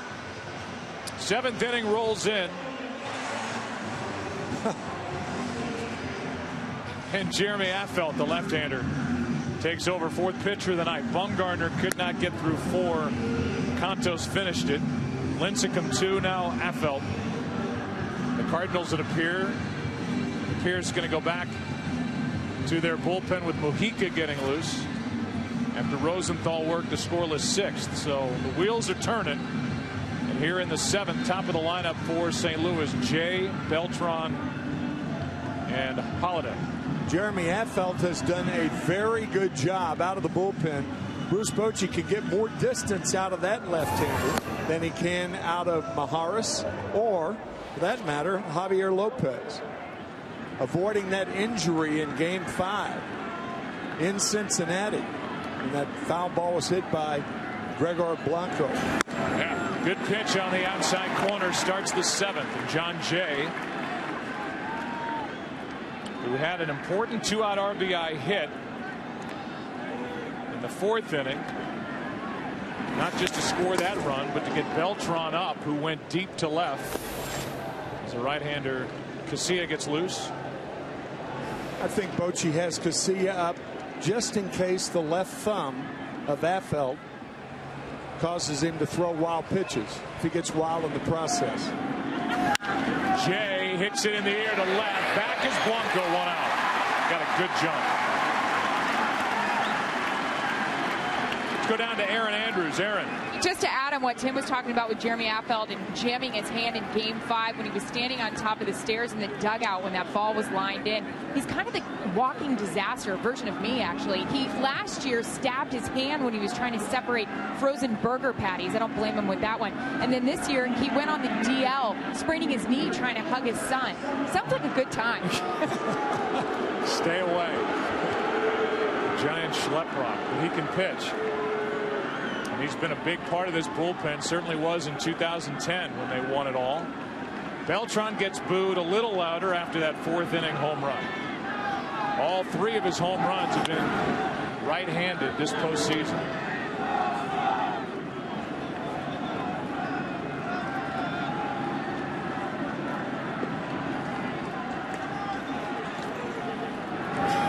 And strike 1.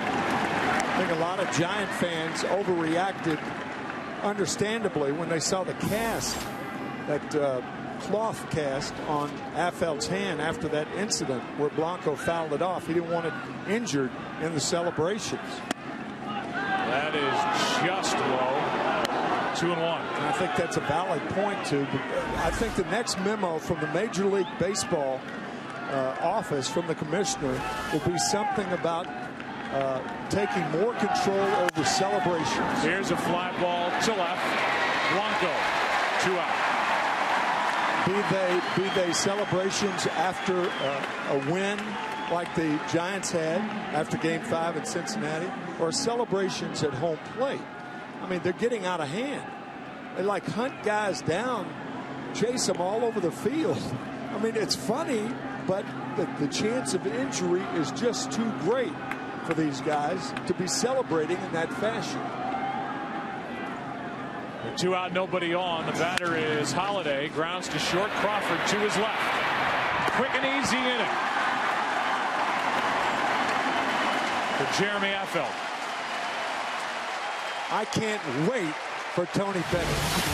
Cannot wait. Well, until then, you're going to have to look at more about what Beltran's done in October. All right. 13 home runs coming in.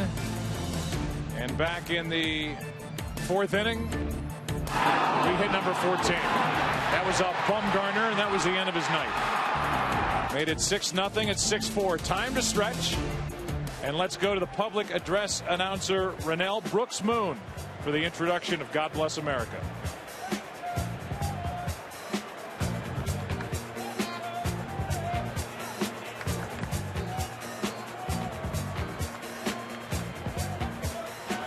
Fans, please rise and remove your caps as we honor America and our military troops around the world with the singing of God Bless America. We now welcome 17-time Grammy winner, 7-time Emmy winner, and San Francisco's greatest ambassador, Mr. Tony Bennett.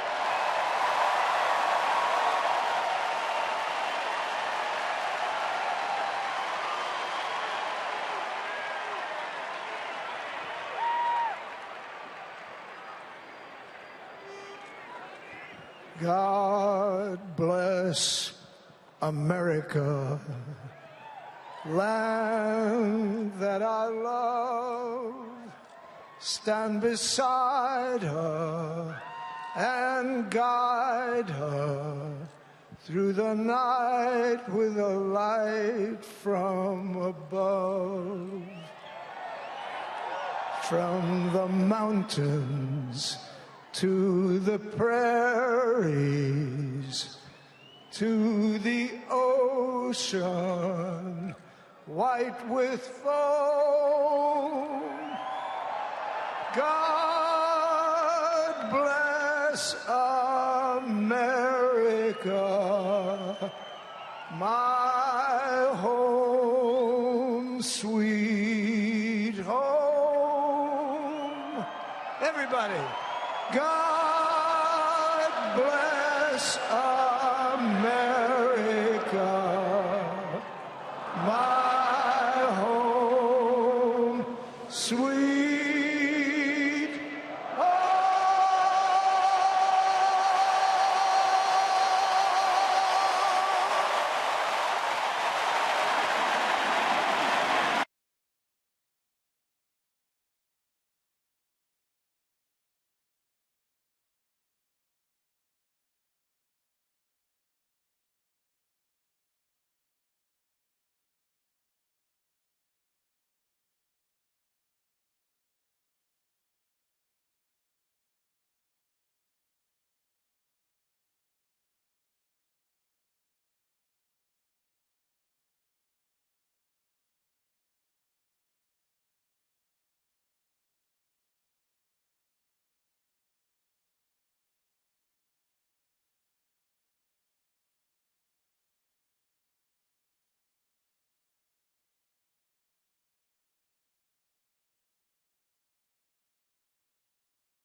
Trade works beautifully by the Samsung Galaxy S3. The next big thing is already here. And by Ford, go further. Edward Mujica, who was picked up from the Marlins at the trading deadline, really the only major acquisition by John Mozeliak, the Cardinals general manager, at the deadline. Takes over as we're into the bottom of the 7th. It's a formula of Mojica for the 7th, Boggs for the 8th, Mott for the 9th. 6-4 St. Louis. 1-1 on Scudero, 2 for 3. Mojica's got the 2, 3, and 4 hitters.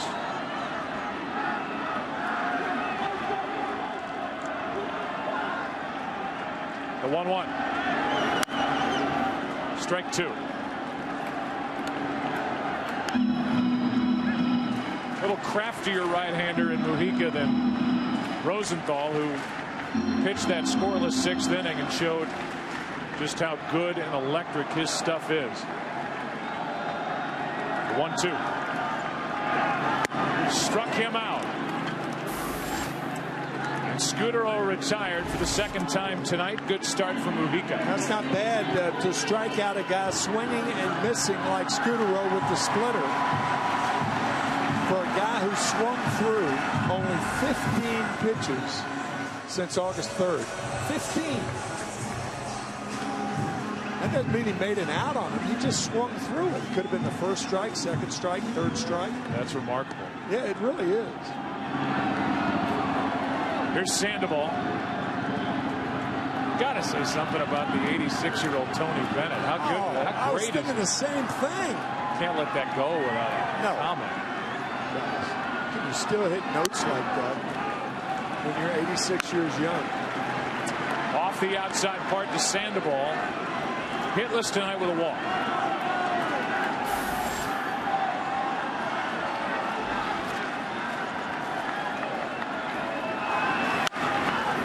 In on his hands, out of play, strike 1. Tony, by the way, on October 22nd, he comes out with a new album, Viva Duets.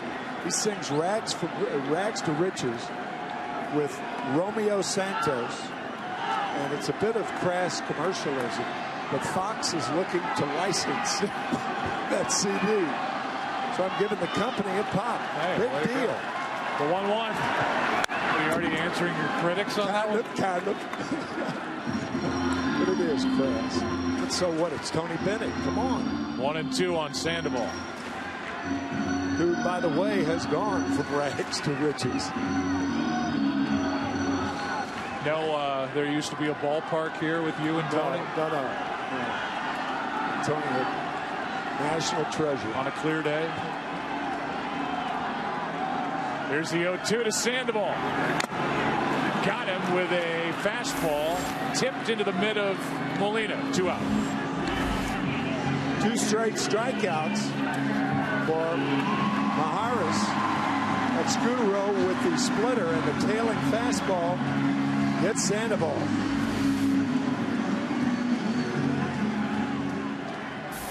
Casillas been up once. Now again. Edward Mojica is taking care of Scudero. Sandoval gets strike 1 on Posey.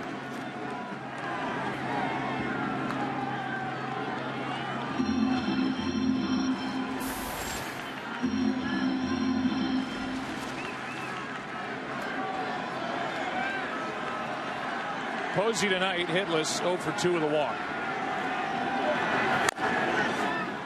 Mojica could strike out the side. Didn't get any headlines when the Cardinals got Mojica from the Marlins, but he's been a big addition. Here for the year, he's been in 70 games. Not only good, but a workhorse. Cardinals picked up Octavio Dotel at the deadline last year and used the heck out of him in the postseason. Now Jim Leyland's doing it with the Detroit Tigers. Tigers, by the way, up 2-0 in that series. They beat the Yankees again today.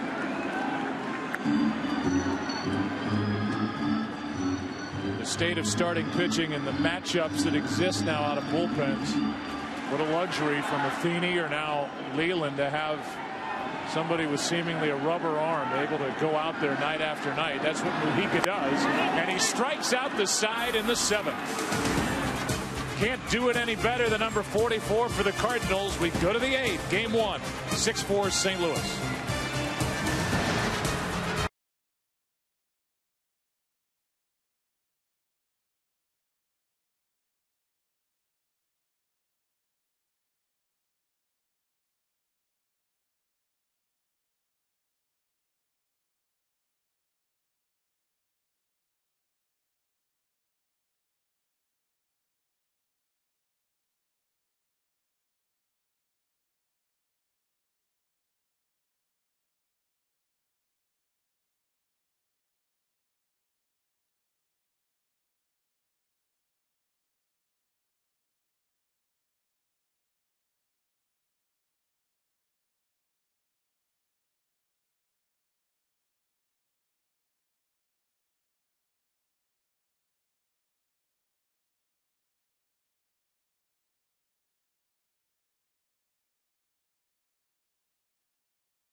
Who will become a legend this October? You can cast your postseason legend vote at MLBFanCave.com.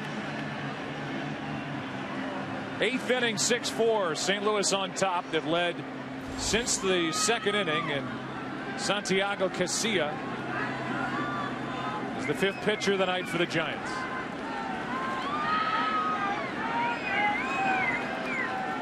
Good job by each bullpen. All the runs off the 2 starters. And this is really a good start to what should be a fun series. Mitchell Boggs gets loose for the Cardinals. Both teams have shown the ability this postseason alone that they don't go easily. They don't quit. That almost got a piece of Alan Craig, 2-0. I'll tell you, Joe, with the way the bullpens are designed, this fastball inside almost hits Craig. But the way the bullpens are designed, particularly in the postseason, it's a lot tougher to hit with the different matchups. They throw numbers at you, they meaning the managers. Good 94-mile-an-hour fastball. Does anybody throw under 90? No. Anymore? No. 2-1. I mean, it may be simplistic, but a guy who's out there pitching 1 inning can unload both barrels. He has nothing whatsoever to save anything for. No pacing yourself like a starter. That's ball 3.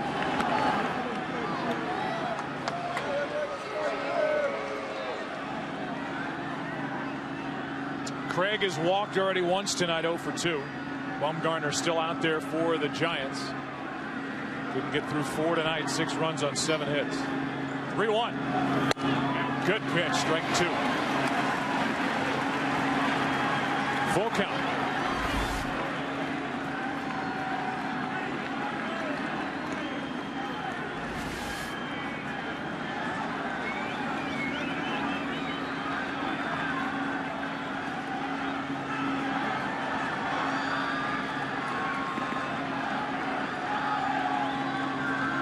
Here's a 3-2 pitch and a foul off the bat of Craig to keep it alive. Allen ended up during the regular season 6th best average in the National League. 22 home runs, 92 RBIs, and he lights up when there are runners in scoring position. Here he's leading off the 8th.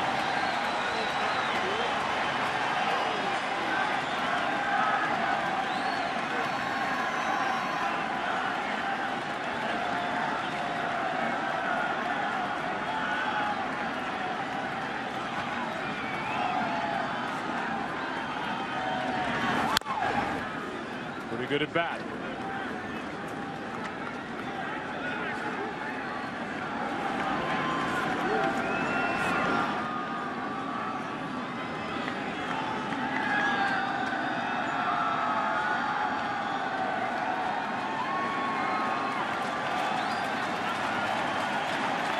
This crowd has had some fun, and they're going to be worn out at the end of the night. They've been cheering since 4 or 5 o'clock local time. Now just after 8. 3-2. Another foul. A little heat on that pitch in a hittable area for Allen Craig. Experienced hitters can tell over the last 2 pitches that he was going to throw a fastball. And the reason for that is a lot of pitchers get in bad habits of waiting until the catcher puts the sign down and then they shake their head yes. The only pitch you locate is a fastball. So when he does that, you know a fastball is coming. You don't know where it's going to be, but you hit off the fastball. And you talk to pitchers about that, they don't know they're doing it. Now he goes through a series of signs. Shook off the fastball. Posey went to the slider, shook that off, went back to the fastball. So a little deception by Casilla, and Craig got out. And now they go back to the fastball. Right. 3-2 pitch. Shattered bat. Crawford. 1 out.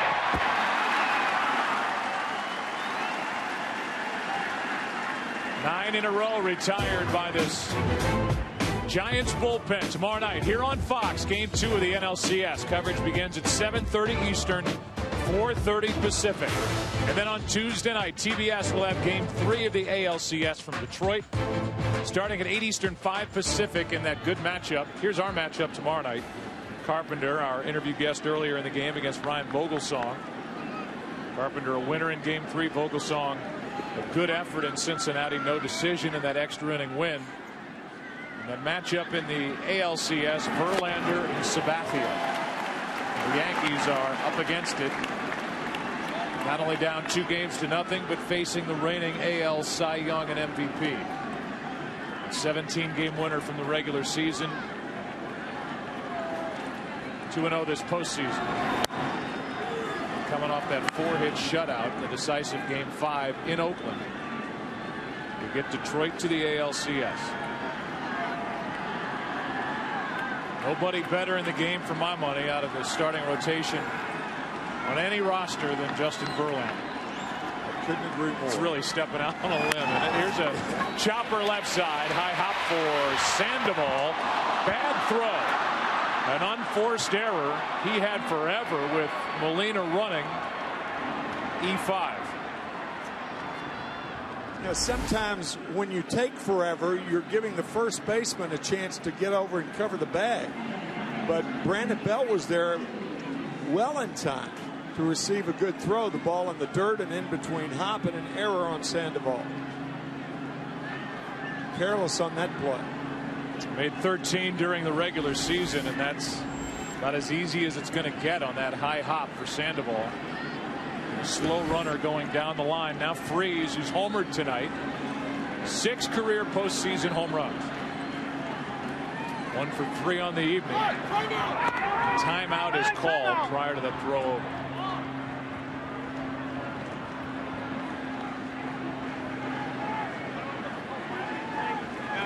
Mentioned Carpenter tomorrow night. 10-2. In his career during the postseason, it'll be his 18th career postseason start against Ryan Vogelsong. No record.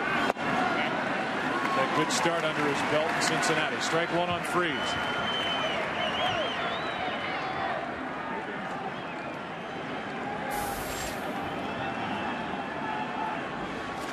Red hot Descalso, who has 2 more hits tonight on deck. 1 on, 1 out. Good pitch, strike 2.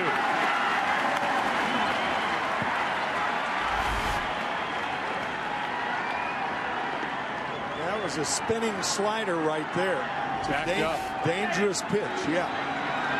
Guy with David Freeze's power.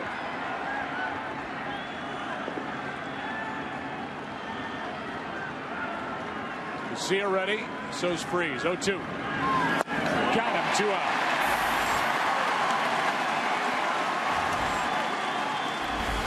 Again, the best time to jam a hitter, the best time to come in, generally speaking, is with 2 strikes, because the good hitters guard the plate with 2 strikes, and that's when you can get inside. Before the Descalso at bat, a meeting on the mound as Posey goes out. For Bochy and Matheny, guys they've called upon out of the pen have been outstanding.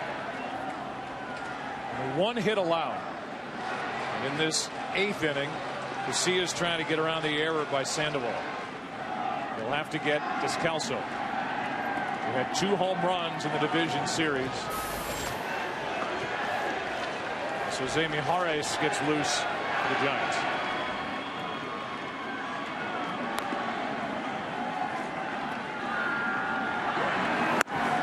Ball 1. Descalso singled in the 2nd, doubled and scored in the 4th, grounded out in the 6th. He's pulled the ball 3 times.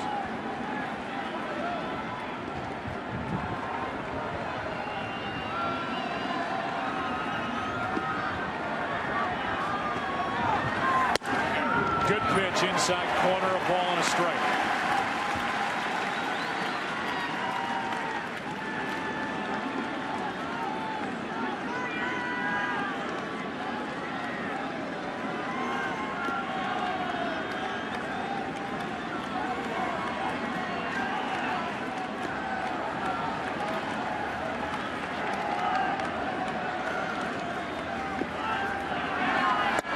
Strike 2. That's a backdoor slider right there. That ball was intended to be thrown away.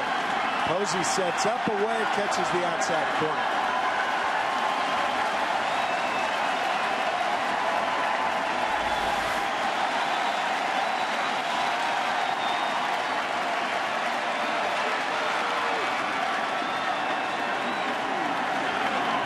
Descalso strikes out.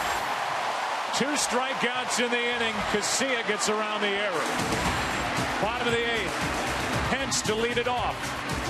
Boggs coming in. St. Louis up 2.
McDonald's, I'm loving it.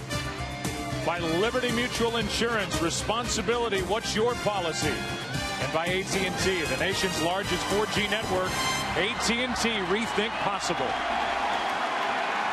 2-run game into the bottom of the 8th, and Mitchell Boggs, the 8th inning man, to get it to Mott into the game. First up, Pence, ball 1. Boggs, another guy in the upper 90s with his fastball. Pence has a hit and a run scored tonight. That happened back in the 4th, 1 for 3.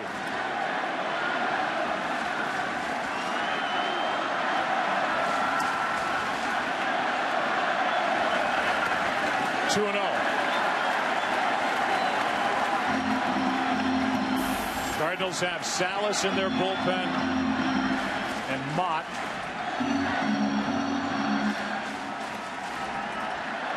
We got into a long extra inning affair. You could see Loesch. The 2-0. Chop third base side. Foul ball. 2-1. While we have a chance, here's tonight's State Farm Get to a Better State recap. We give you a couple of guys and what they've done against Madison Bumgarner this season. First in the regular season, David Freese on May 16th took Bumgarner out of the park. Beltran did it in St. Louis on August 9th. And those two guys have home runs tonight off Bumgarner. Freese in the 2nd, Beltran in the 4th. State Farm for auto, home, life, and banking. Get to a better state. There's a fly ball into right. Back is Beltran in front of the track. 1-0. Earlier, you said on a catch in center field that's where fly balls go to die. Right field, too. You hit it to right in this ballpark. It better be on the ground or on the line.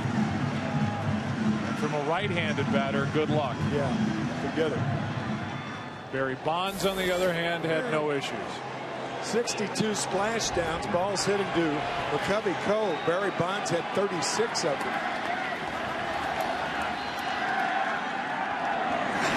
Here's Belt, comebacker. Boggs off the mound for out number 2.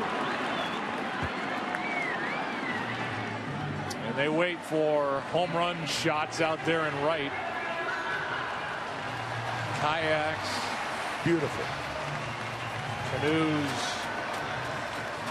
speedboats, fishing boats. McCovey come. Willie McCovey, a regular visitor here. One of the great guys. Mild-mannered until a fastball, a low fastball came in. Here's Blanco. Gregor has a big 2-run triple in this game. That came in the 4-run 4th inning. How did you guys try to get Willie McCovey out over the years? It was terrifying for a guy holding a runner on with Willie McCovey hitting. First base coach, too. Oh, yeah. Pleading with the catcher and the pitcher, don't throw anything down and in. Here's a 1-0 to Blanco. 1-1. Both bullpens tonight just about perfect. Boggs follows Mujica, Zepchinski, and Kelly. On the other side, Cantos, Lincecum, Affeldt, Casilla. 1-1. Ball 2.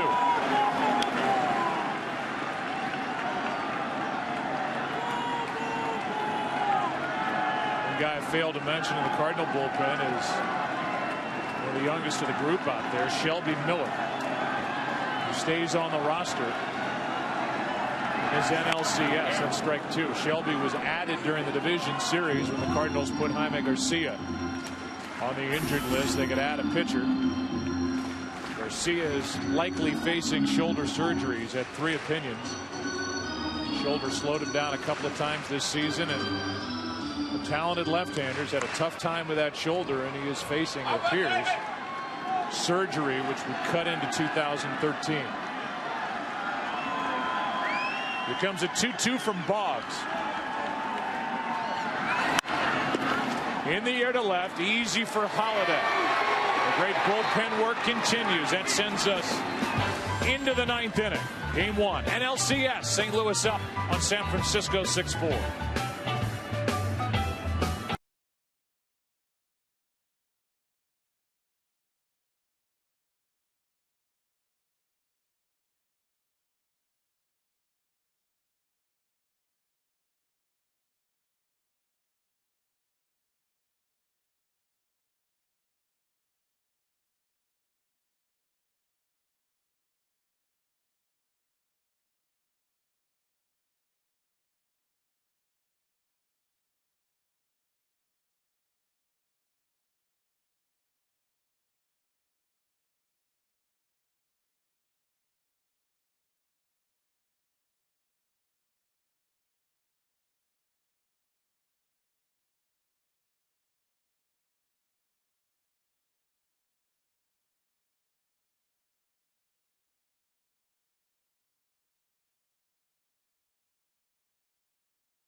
A 6-pitcher night for the Giants in Game 1. Jose Mijares is number 6.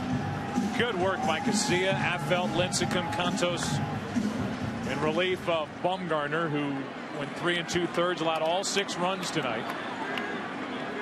Cardinals do not have a hit since the 4th. 2 base runners against 4 relievers. Here's Cosma, not a bad idea, trying to drop one down, but it's foul. It's Cosma now, Shane Robinson on deck. And then John Jay against Mijares with Jason Mott. Cardinal closer getting loose. They'll have at least a 2-run lead in the bottom of this ninth.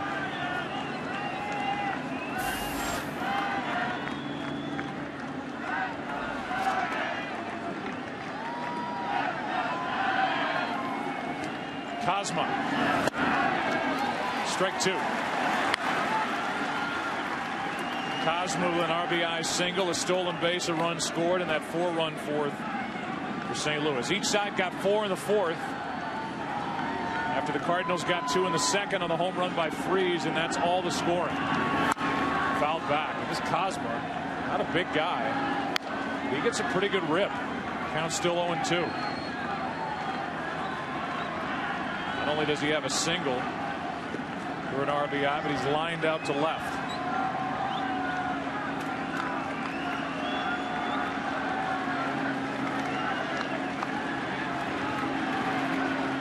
Another 0-2. Down for ball 1. The Giants in their half of this ninth will have the 8, 9, and 1 spots.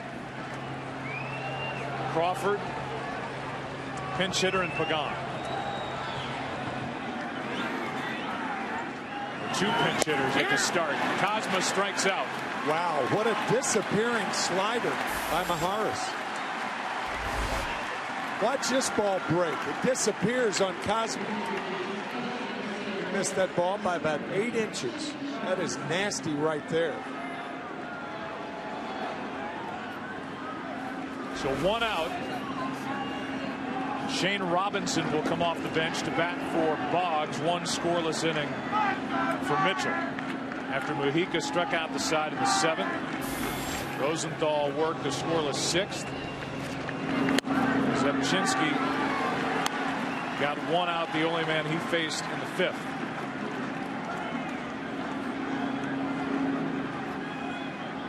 Joe Kelly started the relief effort in the 4th inning. He went 1 scoreless frame. Robinson, 2 quick strikes.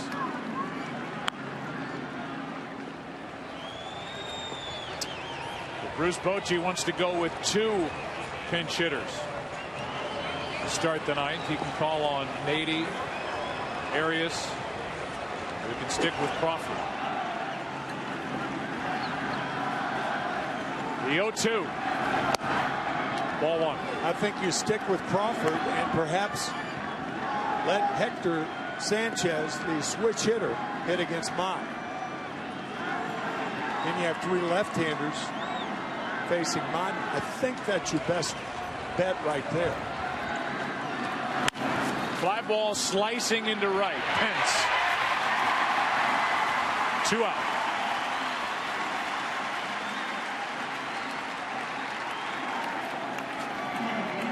John Jay, who has 1 RBI hit in 4 trips to the plate tonight, bats with 2 out in the 9th.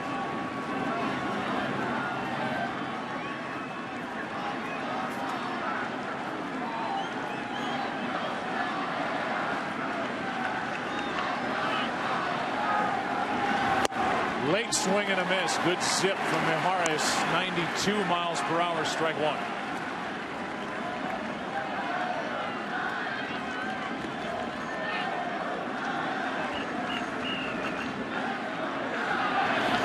Strike 2.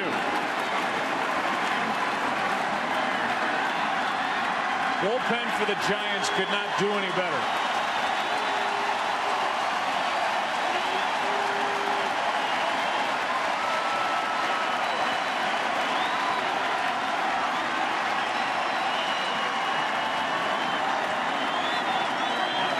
How about it?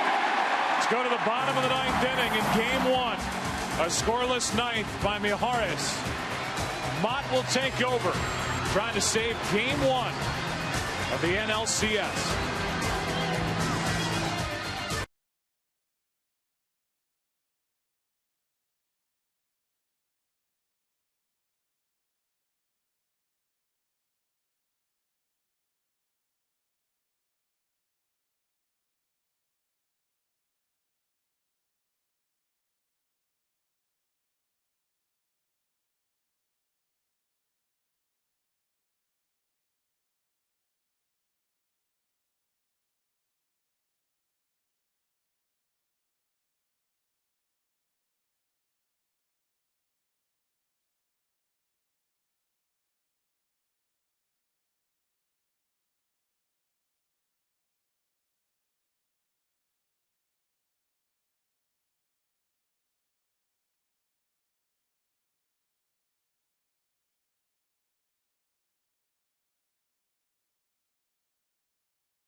Bottom of the 9th inning. 8 runs scored in the 4th inning, 4 on each side. The difference, that early 2-run shot by David Freese. Cardinals don't have any hits since the 4th inning. The Giants have only 1. And the 1 through 4 hitters for San Francisco, they've struggled tonight. Jason Mott, who tied for the league lead with his career high 42 saves during the regular season, is trying to wrap up game 1 of the NLCS. It is Crawford to start it. Hector Sanchez on deck. Strike 1.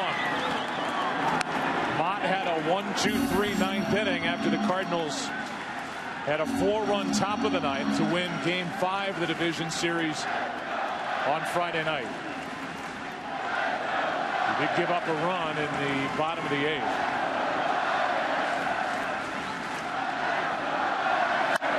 Ripped foul.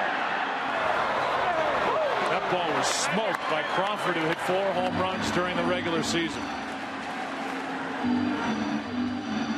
Brandon realizing, pardon me, that you've got to speed it up with a guy who throws as hard as Mott. Went a little too fast. Yeah. Now the 0-2. Fought off. Crawford tonight, an RBI double. 2-out RBI double back in that 4-run 4th.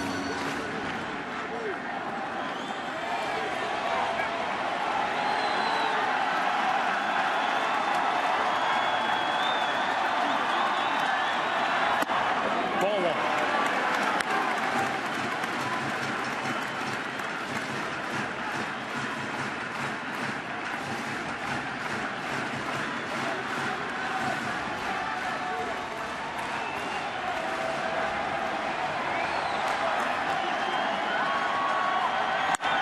In the air to center. Jay back to get it. 1 out. Jay has blossomed, by the way, into one of the best defensive center fielders in the game. He really has. A lot of hard work, speed. He can track a fly ball. And he's fearless at the wall, which he showed in the division series with a catch he made in game 2. 1 out, nobody on. Here's Hector Sanchez. The switch hitting catcher off the bench. To bat for Mijares.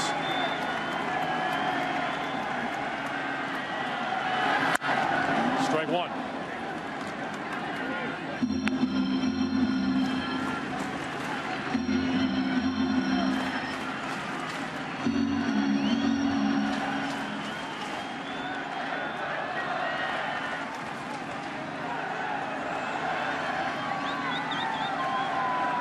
Rally caps, Giant style. Strike 2.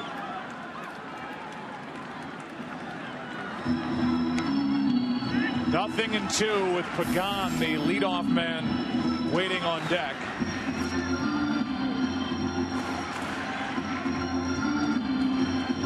As Mott tries to close out this game, it'll be a discretionary win handed out by the official scorer, and right now we're told it would go to Mujica, as the starter Lynn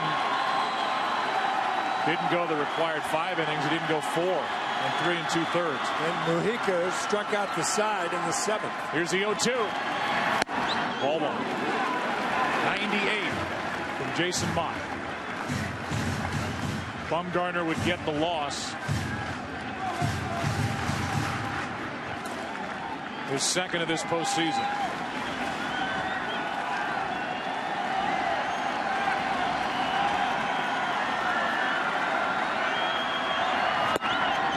Just inside 2-2. That was meant to be that backdoor slider at the back leg.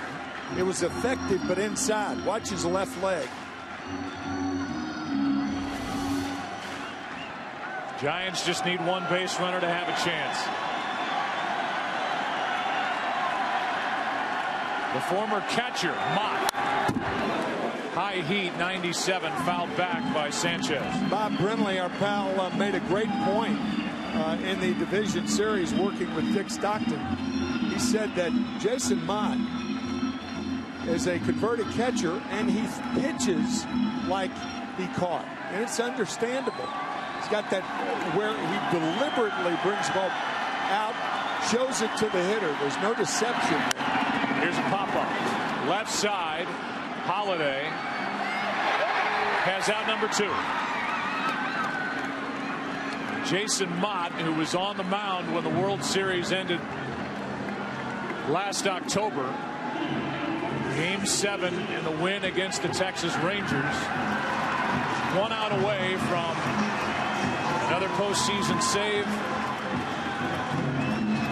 Carpenter gets the ball tomorrow night against Ryan Vogelsong as the Cardinals try to take game 1 on the road. The second wild card team, a ball club that finished 9 games behind the Reds in the Central. 2 games up on the Dodgers for that second wild card spot. Strike 1 on Pagan. And for the first time in postseason history this year, for the second wild card team, that team has to win 12 games, not 11, if they're going to be world champions. Cardinals won at Atlanta. 1 in 5 games over Washington. Hard hit, base hit. Giants are alive as Pagan is on with 2 out.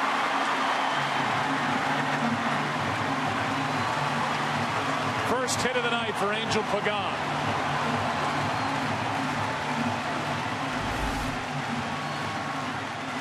Del Calso diving under his glove. And the Giants, there is not a guy other than Buster Posey that they would rather have up in this situation. Chance to continue the game. Their hottest hitter, Marco Scutaro. He's got 2 hits tonight. Hit 7 home runs during the regular season. I'd play him to right field. I'd bring the left fielder, Matt Holliday, into left center field and give him the left field line. It does not figure that he'll pull the ball against a hard thrower like Mott. Strike 1.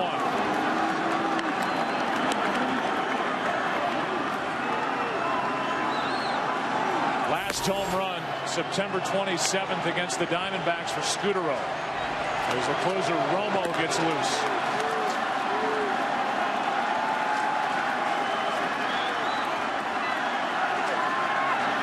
Strike 2. And now the Giants are down to their final strike.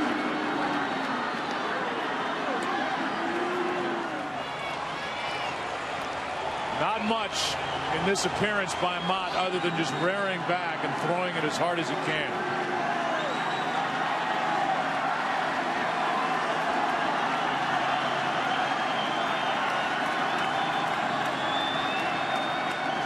The 0-2. Overthrew there, 98 miles per hour, and that one got away. Ball 1. Carpenter gets the ball tomorrow night for Mike Matheny, the rookie Cardinal manager.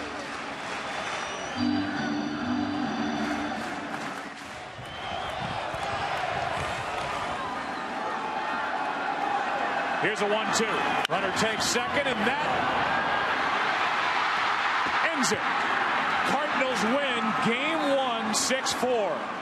Alan Craig corralled it at first and fed Jason Mott.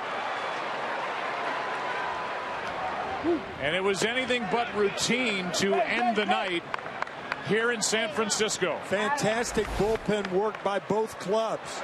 This ball bobbled by Alan Craig. He was toward the line. I wouldn't say he was guarding the line, but toward it. No doubles. Defense. And finally makes the play. It was not pretty, but effective. Mujica the winner, Bumgarner the loser. Mott gets the save. 3-hour, 21-minute game. And the Cardinals take game 1. A final of 6-4. All the scoring done before the end of the 4th. The bullpens took over. And Mike Matheny, in his first year as a major league manager, as a manager really anywhere professionally, is 3 wins away from a trip to the World Series. Let's go down to the field and Aaron Andrews.